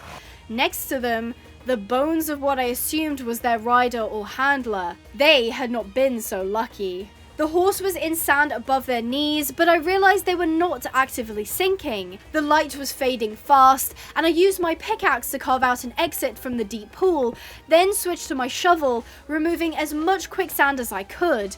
I didn't want to risk accidentally hitting the horse with my shovel, so I didn't try to dig out the sand directly around them. Instead, once the path in front was clear, I threw my lead around them and pulled with all my might. It took some hauling, but eventually the horse was out of the pit. This was where I found this was a white Arabian gelding named Artax. They had a beautifully crafted dark leather set on, accented in gorgeous sky blue. This was probably a merchant's horse, and their rider was no longer with us, which meant we were bringing home another rescue. My count was up to 6 now, and I was 1 stable short. We were quite far from home, so I took the time to untack him and slip Amara's halter over his head. In no time, he had plopped onto the ground, exhausted and in need of a sleep. We clearly weren't going anywhere tonight, so I brought Amara over and took off her bridle so she could get more comfortable. Soon, she settled down too, and I placed my sleeping bag between the 2 snoring equines. Day 75, we were up bright and early, heading for home at 6:30 in the morning. Our tax was noticeably difficult. Despite being tired and in need of food and water, he kept pulling at the rope. I wondered if perhaps he didn't want to leave the place he had last seen his owner, which was a very sad thought. He twisted and turned, constantly trying to yank the lead out of my hand, but Amara and I kept steady towards the oasis. There was nothing out here for him anymore, and I hoped he could understand that we were trying to help him and that his owner was gone. We arrived before midday, and I hitched the two horses on separate rings. I'm going to be honest, I have no idea why I didn't quarantine our tax. It may have just slipped my mind, as I was aware I had 5 stalls and 6 horses, so someone needed to go into the new paddock, but horses can't be alone, so another horse had to go with them. Eventually, I decided that Merrick and Shadow could go out together, as they were both stallions and were pretty familiar with each other, even if it was just over a fence. Both boys were elated by the huge patch of grass, and I was so pleased with how green and lush it was in here. With 2 stables now freed up, I assigned Artax to a tack box, put his stuff away, and led him into what used to be Merrick's stall. He immediately guzzled down water from the trough, and while he got settled in, I untacked Amara, brushed her, and put her away too. Osiris was out in his run enjoying the greenery, and he was looking remarkably healthy and shiny. After topping up all the waters, I felt like I could finally relax. Another rescue in the books. That night, I also finally got around to actually name tagging Merrick and Sahara, because that was something I had forgotten to do for far too long. It was now day 76, and I was pretty keen on breeding at least 1 pair of horses. While I didn't have any rose feed to induce breeding, natural breeding was enabled, so I could use the quarantine pen to put 1 mare and 1 stallion together and hope that they hit it off. I had quite a few stallions I could choose from, Shadow, Merrick, and Osiris, but I only had 2 mares, Amara and Sahara. I was tempted to do Shadow and Sahara together, or maybe Sahara and Merrick, as they were originally a pair. I wasn't sure. If you could have picked, who would you have put together? After thinking it over, I decided to throw a curveball and do Sahara and Osiris. He was just an incredibly beautiful stud that was clearly of high quality stock, and it would be interesting to see what happened when an Arabian and an Akhal-Teke bred together. First, I moved Sahara into the quarantine pen, then left to go get Osiris. I wasn't about to thrust an unfamiliar stallion into a relatively small pen with Sahara, not because I thought he would be a threat, but rather because if she didn't approve of him, he would be in danger. So I brought him over and had him stand behind the gate, keeping a barrier between them. Luckily, Sahara didn't much care for the new stallion, and Osiris just stared at me instead. Once I was sure there would be no theatrics, I brought him inside and let him loose. At first, they stood, and Sahara shook her head a few times. Then I was sure they wouldn't interact, but out of nowhere, Osiris walked over to her. He kept a respectable distance, giving her room to move away if she wished, backing off and approaching once more. I watched the pair closely, Osiris standing nearby, facing the same direction as her. They both waited, watching each other. Then, I was taken aback when Sahara turned and followed him. Now, I may not be an expert in horse romance, but I think it's safe to say that Osiris has managed to woo the fiery mare. She stood by his side, and I decided it was safe to leave them alone together. I made my way to the paddock where Merrick and Shadow were chewing up a storm. Using copious amounts of bone meal, I added a bunch of tall grass to the pen, making it look a little overgrown, but it added a layer of protection to the short grass underneath. Then I headed to the stables and did a long overdue poo pick, making sure all the stalls and runs were clean and their waters topped up. Before end of day, I checked in on the lovebirds and caught the two sharing a meal.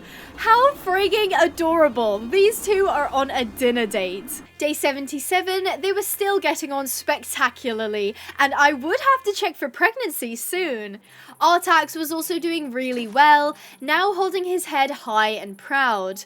Shadow and Merrick were goofing around in the paddock, and I was glad the two boys were getting on. That afternoon, Amara was out and getting some training in. She was such a reliable mount, forever calm and level-headed, which is a hard trait to teach a horse, so I was lucky it came to her naturally. I don't have any proof, but I'm pretty sure that evening is when Sahara became pregnant, as the two lovebirds were cuddling up to each other and being all lovey-dovey. Day 78, they were still in love, and I found them grooming each other, which was a very sweet gesture. I was still surprised that Sahara had taken so well to Osiris. I suppose he really was just that charming. These two were like the power couple of the century, a fiery mare and the royal yet gentle stallion. I filled up their water and brought out the vet check bag, and upon checking Sahara, she was indeed pregnant. I was over the moon, so pleased that they had bonded enough. This rescue was getting its first foal. Now that she had a baby on the way, I brought both horses back to the stables, and Sahara was moved into the bigger foaling stall. I was so glad we actually got to use it. Shadow had been occupying it pretty much since I got him. I moved Osiris to the stable next door so they wouldn't be too far apart. In my mind, those two were basically married. Artax was Osiris's neighbor, and I took him out to see how he was getting on. I gave him a good groom before popping on his tack, glad he had his own set. He did a really cute little head shake when I put the bridle on too. As he was tamed and trained, I hopped up at the hitching post and we walked over to the round pen. I didn't want him to trot just yet, I just wanted to get him to stretch his legs and see how he was feeling. He was such a gorgeous horse, and if I had found him earlier, I feel like he would have been one of my favourites. I'm a sucker for light-coloured horses. We didn't ride for long, and when we were done, I brought him back to the stables to get untacked and put back into the stall. That afternoon, I dismantled the sad little arena I built behind the house, and instead replaced it with a more advanced jumping course. All the sand made for great footing, so I might as well make the best of it. Day 79, I decided to get Osiris out so he could have a test ride on the new course. I was pretty excited to see him in his gear, as I hadn't actually tacked him up before. Let me tell you, he did not disappoint. His saddle had real gold accents, and it was probably the most expensive thing I have ever looted. He did look very strapping. I hopped up and we walked to the round pen to warm up. First we did a bit of walking, then picked up the trot. I did think at first his trot was pretty fast, but I ignored it, thinking I must just be imagining it. We trotted both ways before exiting, heading towards the house and to the course behind it. When we got there, I asked for a canter, and that was when I realized Osiris was incredibly fast. So fast, in fact, when I asked for an extended canter, I almost flew right out of the saddle. While I was planning to do the jumps, I wanted to let him rip across the sand to see how speedy he could actually get. I pushed him into a gallop, and by goodness, the world started whizzing by. He may actually have been the fastest horse I have ever ridden. He was extremely impressive. As much as I wanted to spend all day racing across the sand, I did want to at least give some of the jumps a go. We got back on track, starting with the smaller jumps, which he was quite excited about, over jumping them by a mile. We took on some of the taller ones, and he had absolutely no problem, and soon we were flying around the course. Osiris really was a special animal. He must have had incredible pedigree and training to match. To think, they were just going to let him waste away in a tomb. Before we finish up, I couldn't help but take him for another race across the dunes. It was exhilarating, exciting, but not scary. I trusted him to know where to put his feet, and he had incredible balance. I just had to sit back and let him work. I brought us back to the stables in the late afternoon, and getting him untacked and returning him to his stall. I happened to catch Amara watching the sunset, which was a very peaceful moment. Day 80, Artax was back in the round pen. This time we were properly doing some flat work, transitioning from walk to trot. I caught him looking over at Shadow and Merrick, who were enjoying some grazing, and I made a note to turn him out with them at some point. When we were done after some light exercise, he returned to his stable and enjoyed some hay. Day 81, all the horses were out in the sun, grazing in their runs. We had achieved such a peaceful life out here, and all the animals were happy and healthy. I do absolutely adore getting to rescue them, and seeing them blossom into personality-filled balls of life is so rewarding. Plus, now we had a baby on the way, so that was exciting. Honestly, at this point, I had no plans for anything, and was just kind of riding out the last of the challenge until the foal came. So, I had been lulled into complacency, and the desert was quick to punish. Day 82, I was busy at the loom, hoping to design some sort of logo for the rescue. I was going to put the design on banners and put them around the place, and I was so engrossed with my work that I failed to notice the storm brewing outside. At the moment I heard the first rumble of thunder, I had run out of time. I looked out the window to see a Category 4 tornado barreling towards the rescue at full speed, and all the horses were still outside. I bolted downstairs, feeling the pull of the wind as soon as I stepped outside. Going around the oasis to avoid being sucked in, I sprinted through Amara's stall, going straight out to catch her. I suddenly realized all the horses were being pulled into the corner of their run, and by the time I got Amara on the lead, I could only watch in horror as Artax was pulled violently into the sky. I couldn't see Osiris or Sahara, but all I could do now was try to save Amara. I pulled her towards the stable, but just before she could get to safety, the wind lifted her into the sky, and suddenly I was the only thing keeping her on the ground. I pulled with all my might, but the tornado was getting stronger as it approached, and I tried to be clever and tie her to the ground so I could get another lead rope on, but that caused her to be sucked away from the awning. I panicked and tried to grab her, but now I had been thrown into the air by the tornado. It spun me higher and higher into the air, and I grabbed a water bucket from my backpack, hoping to save myself. I was mortified when I saw Sahara, the pregnant mare, spinning around in the air with me. Then suddenly I was falling, and I thought for sure it had finally spit me out. I readied my bucket and placed it at the perfect moment, cushioning my fall, but the tornado immediately picked me back up, not done with me yet. I was tossed high into the air, where I then saw Artax, his head low from injury.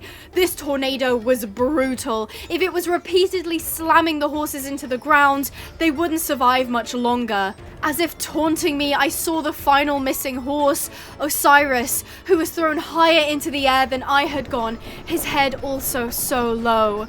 Then I was falling again, hurtling towards the ground with my second bucket, my last bucket in my hand. I royally missed, but somehow didn't die. I think the wind actually broke my fall, trying to pick me up for a third time, but I was blown into the farm where I landed under a beam and finally able to avoid being tossed into the air. I felt helpless. All I could do was wait for the tornado to move further away as I hunkered down in the farm. It felt like forever before the winds died down, but when they did, I rushed to the tack room to grab Shadow's bridle. Shadow and Merrick would still be safe under the paddock roof, and I needed to try and find the other horses quickly. I sprinted to the paddock, not bothering with pleasantries before pulling the bridle over his head and climbing on. I turned to leave, upset and panicked, when I spotted the first horse.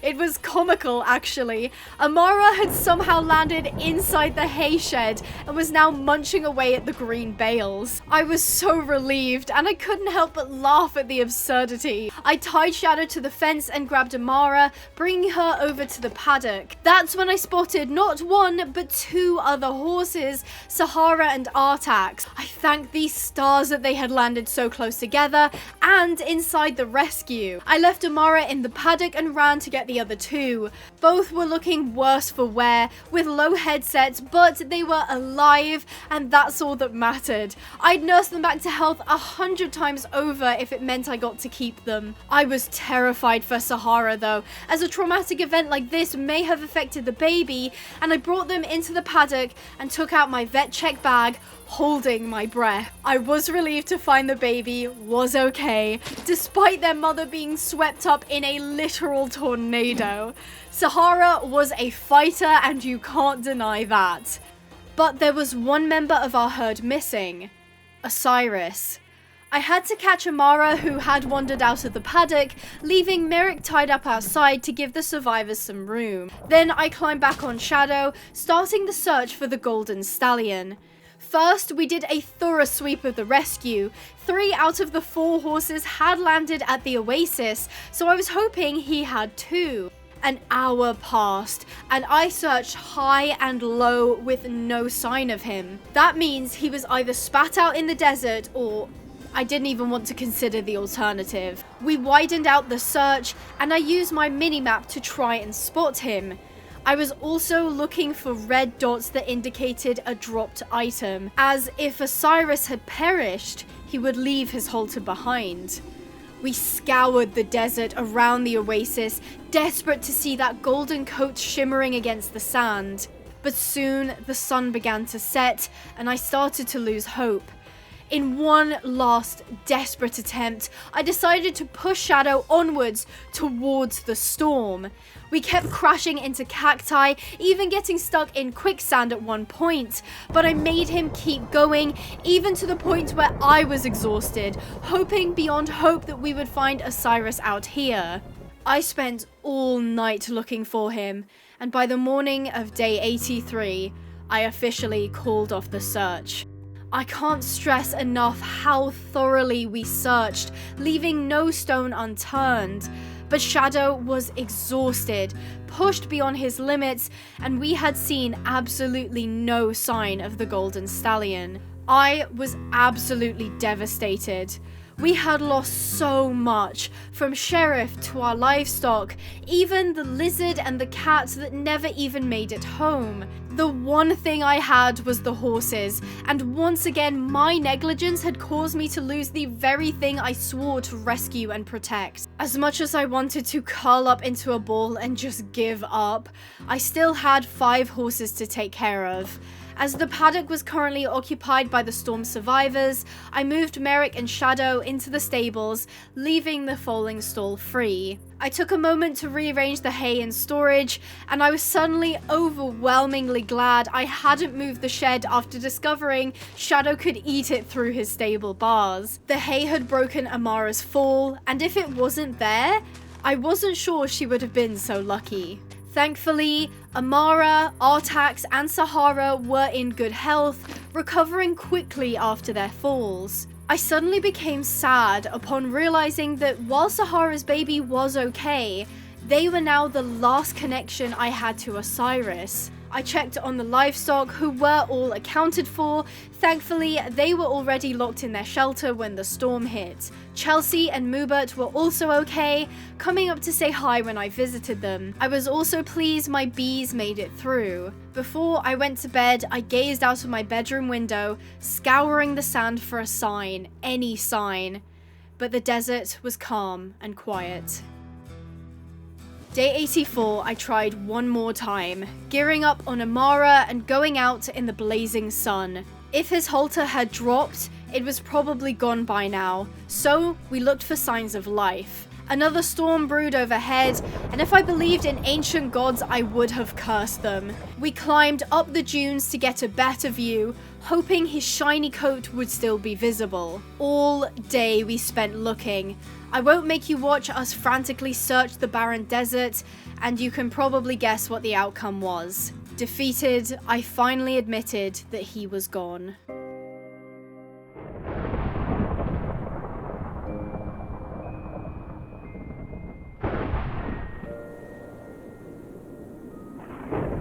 That night, a tornado hit the oasis again, but this time everyone was under shelter and safe.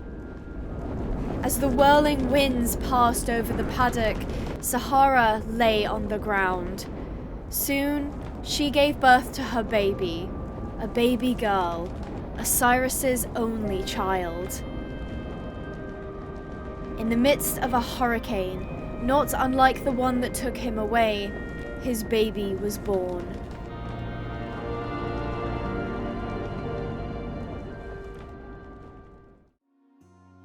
Day 85, I left my house prepared for business as usual, but I was taken aback by a huge rainbow in the sky.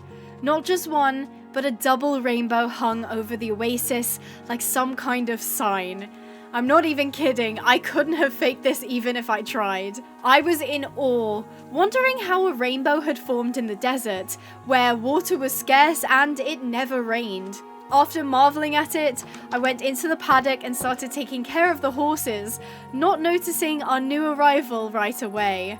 Then I saw her, wobbling behind Sahara. She was the most beautiful little Palomino baby, and I was absolutely in love with her. Mama had given birth during the storm, and there was a rainbow the morning she was born. This is one of the most special foals I've ever had, let me tell you that. I decided it would be nice to give Mama and baby some privacy, as while Amara and Artax were great herd mates, Sahara may want some time alone. I brought them to the foaling stall, walking very slowly so the baby could keep up. If you'd like to name this little miracle, please feel free to suggest some names in the comments and I'll pick my favorite one. But I would suggest waiting until you see her adult coat, as they are always different to when they are a baby. All I did that day was just watch the two of them, literally from the moment I put them in the foal stall to the moment I went to sleep, I hung out with them. The little girl reminded me of her mum. Despite barely being a day old, she pushed and shoved her mum playfully. Sahara had a little scamp on her hands, and I knew she was going to be a great parent. Plus, all the other horses would be more than happy to help. Takes a village and all of that. Both were having a great time out in the run, and I was glad they had a bit of space for the baby to get their bearings and spend some quality time together. But eventually, I would turn them out with the other horses, as socialization is super important. After spending way too much time cooing over the filly, I made sure all the horses were cared for and did a hay harvest. Day 86, I topped up the grass in the paddock and spotted poor Sahara being pushed around by her baby. I figured she'd probably had enough solo parenting for now and would have an easier time with the rest of the herd. I caught her and we slowly made our way to the paddock, her little shadow following behind. At first, the baby was a bit unsure, although these horses were around when they were born. After lingering around with Mum for a while, Amara walked over to hang out with Sahara, and the baby quickly glommed onto her too. Honestly, I would believe you if you said Amara was actually her mum. They were both gorgeous light horses, although Amara was a Perlino and the baby was technically a Palomino. Soon the pair were settled in and happily grazing, so I got on with my chores for the day. Day 87, Amara and I were out in the arena doing some jump training just for fun. Jumping on swem horses can be a bit finicky, but once you kind of get used to where you're meant to take off, it does get easier. After our riding session, she was returned to the paddock where Sahara and the foal were doing really well. Day 88, I took the mare and foal into the round pen. I would need to begin weaning soon, as in a few days the foal would grow up, and it was important to get the basics of independence down. To start her off, we'd introduce her to the concept of the round pen with her mum present.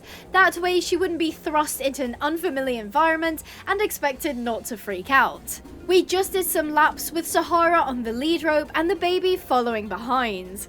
This was also a nice opportunity for them both to stretch their legs, as the paddock wasn't exactly expansive. She was still pretty slow and wobbly on her legs, but she'd grow out of that soon. After a lovely few laps, we went back to the paddock where Amara and Artax were waiting for them to return. The three adults had really bonded since being turned out together. Shadow and Merrick had also banded together well too, and I was really glad everyone had company. Day 89, the filly had her first training session without Mum.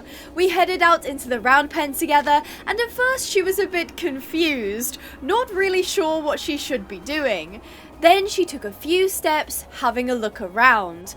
I brushed her to positively reinforce the experience, then let her sniff around for a bit.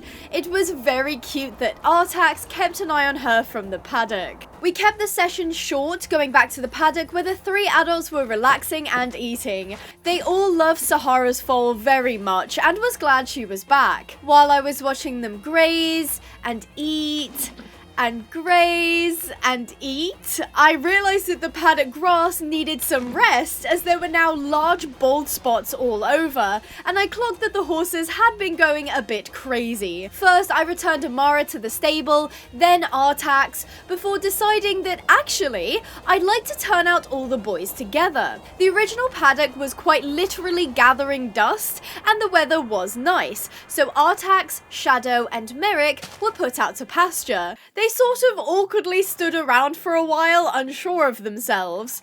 To be fair, Merrick and Shadow didn't know Artax very well, and the floor was moss, so there was no grazing available. Of course, there were 2 full paddock feeders if they got hungry, and I was sure they'd get over their awkwardness eventually. I went back over to the grass paddock and took a moment to admire the mare and foal who were looking ridiculously peaceful grazing in the sun. But the grass needed some time to grow back, so I deposited the 2 in the foaling stall. Plus, there was plenty of grass in the runs for them to enjoy. Day 90, I cleaned all the stalls and runs before continuing independence training with Sahara's foal. I wanted to see how she did with being completely on her own for a bit, and as she was only a day or 2 away from becoming an adult, this was a perfect time to practice weaning. I left her in the round pen while I went to the paddock and quarantine pen to poo pick. It didn't take long, and after unloading all the poop into the wheelbarrow, I quickly checked on the boys, and they were, being very friendly with each other, basically forming a cuddle pile while they were all grooming and snuggling. That was very cute, and I was so glad they had taken to each other after the initial awkwardness. I decided it was time to put the filly into their own stable and run, mostly to ensure Sahara's stable didn't become overcrowded when they grew up. They shared a divider with Amara and tried to escape when I left the connecting gate open by accident. I managed to close it before she wiggled through and gave her a brush to ensure she was comfortable. While I'm sure Sahara loved her daughter, I think she was glad to see her grown up. Day 91, exactly that happened, and I literally gasped when I saw the fully grown foal. She was the spitting image of her father, but she had an Arabian build like her mother. I was absolutely taken aback. She was so incredibly beautiful, I couldn't even believe it. She was now an elegant adult mare, enjoying the sun and grazing. I brushed her and fed her apples, a little teary with how she had the exact same coat as her dad. It was like he lived on through her. I put a lovely orange halter on her and we went out to the round pen for some desensitization, specifically to tack. I couldn't help myself. I picked out Osiris's blanket and used that, throwing it over her back. She was not a fan at first, kicking out and trying to shake it off. With a bit of practice and lots of cuddles and reinforcement, it got a little easier. I was excited to show the boys how beautiful the filly had grown up to be, especially Artax as he was there when she was born. She poked her head over the gate, having a look at the stallions, 2 of which she hadn't met before. At first, none of them were really interested, instead preferring to stay huddled together. These 3 were basically in love at this point. But eventually, Merrick made his way over to greet her over the fence. He was just saying hello, leaving soon after when he realized there was nothing really interesting going on. Artax then came over, ignoring the mare and instead coming right up to me for a cuddle. What a cutie, but that's not why I came here. Shadow, unfortunately, was not interested. After a day of excitement, it was time to put the mare back into her stable and she enjoyed some grooming and grazing before watching the sunset. Day 92, we were back in the round pen doing more backing, and today she had a bit of a run around with the saddle pad on, but didn't buck or rear, so I suppose that's progress. Artax was brought back into the stables, and from day 93 to 94, the horses enjoyed the sun, grass, and companionship in their runs. The mare was being brought out for light training every afternoon, and by day 95, she was wearing a saddle pad and saddle, no problem. It was a bit emotional to see her in Osiris's saddle. It was just a beautiful bit of equipment, and she wore it so elegantly. I did have a little sit on her too, just getting her used to my weight, and I was getting a bit excited at the prospect of riding her. She had been doing really well and progressing pretty quickly, all things considered. After I pulled off her saddle and saddle pad, she actually walked over for some post-training scratches, which was so cute. She really was something special. Day 96, we repeated the same process, this time sitting on her a little longer. There were a few clouds in the sky, but I was done with the weather, so I could only hope that there would be nothing dramatic before the end of the challenge. After sitting on her for a bit, I slipped Osiris's bridle over her head, and she was looking so incredibly gorgeous. Day 97 was super exciting because I felt very confident after hopping on, so we had a little walkabout. She was such a beautiful mover, very fluid and self-assured. I wasn't going to push it too much, but I did really enjoy getting to ride her. Day 98, we graduated to a trot, slowly building up her confidence and fitness level each time we rode. Day 99, it was finally time. After grooming her thoroughly and tacking her up in the full royal set, we made our way across the oasis and to the arena behind the house. We warmed up lightly, doing some trotting and walking to prepare for our first canter. Well, the canter turned into a full-out gallop, and I let her rip across the sand. I genuinely had flashbacks to riding Osiris. His daughter clearly inherited his gene for speed. Riding across the dunes, I reflected on how far we had come, from a small pool of water to a functional rescue. I had to learn some hard lessons along the way, but now these horses would be forever safe and loved. Thank you so much for watching. These challenges are my absolute favorite to do, and if you've made it this far in the video, tell me in the comments who your favorite rescue was. Mine was probably Sahara. She was so full of personality and fire. Don't forget to suggest a name for Osiris's daughter, subscribe if you want more horse game content, and check out pinehavenponies.co.uk. So I hope you guys enjoyed, stay positive, and I'll see you in the next video. Bye bye!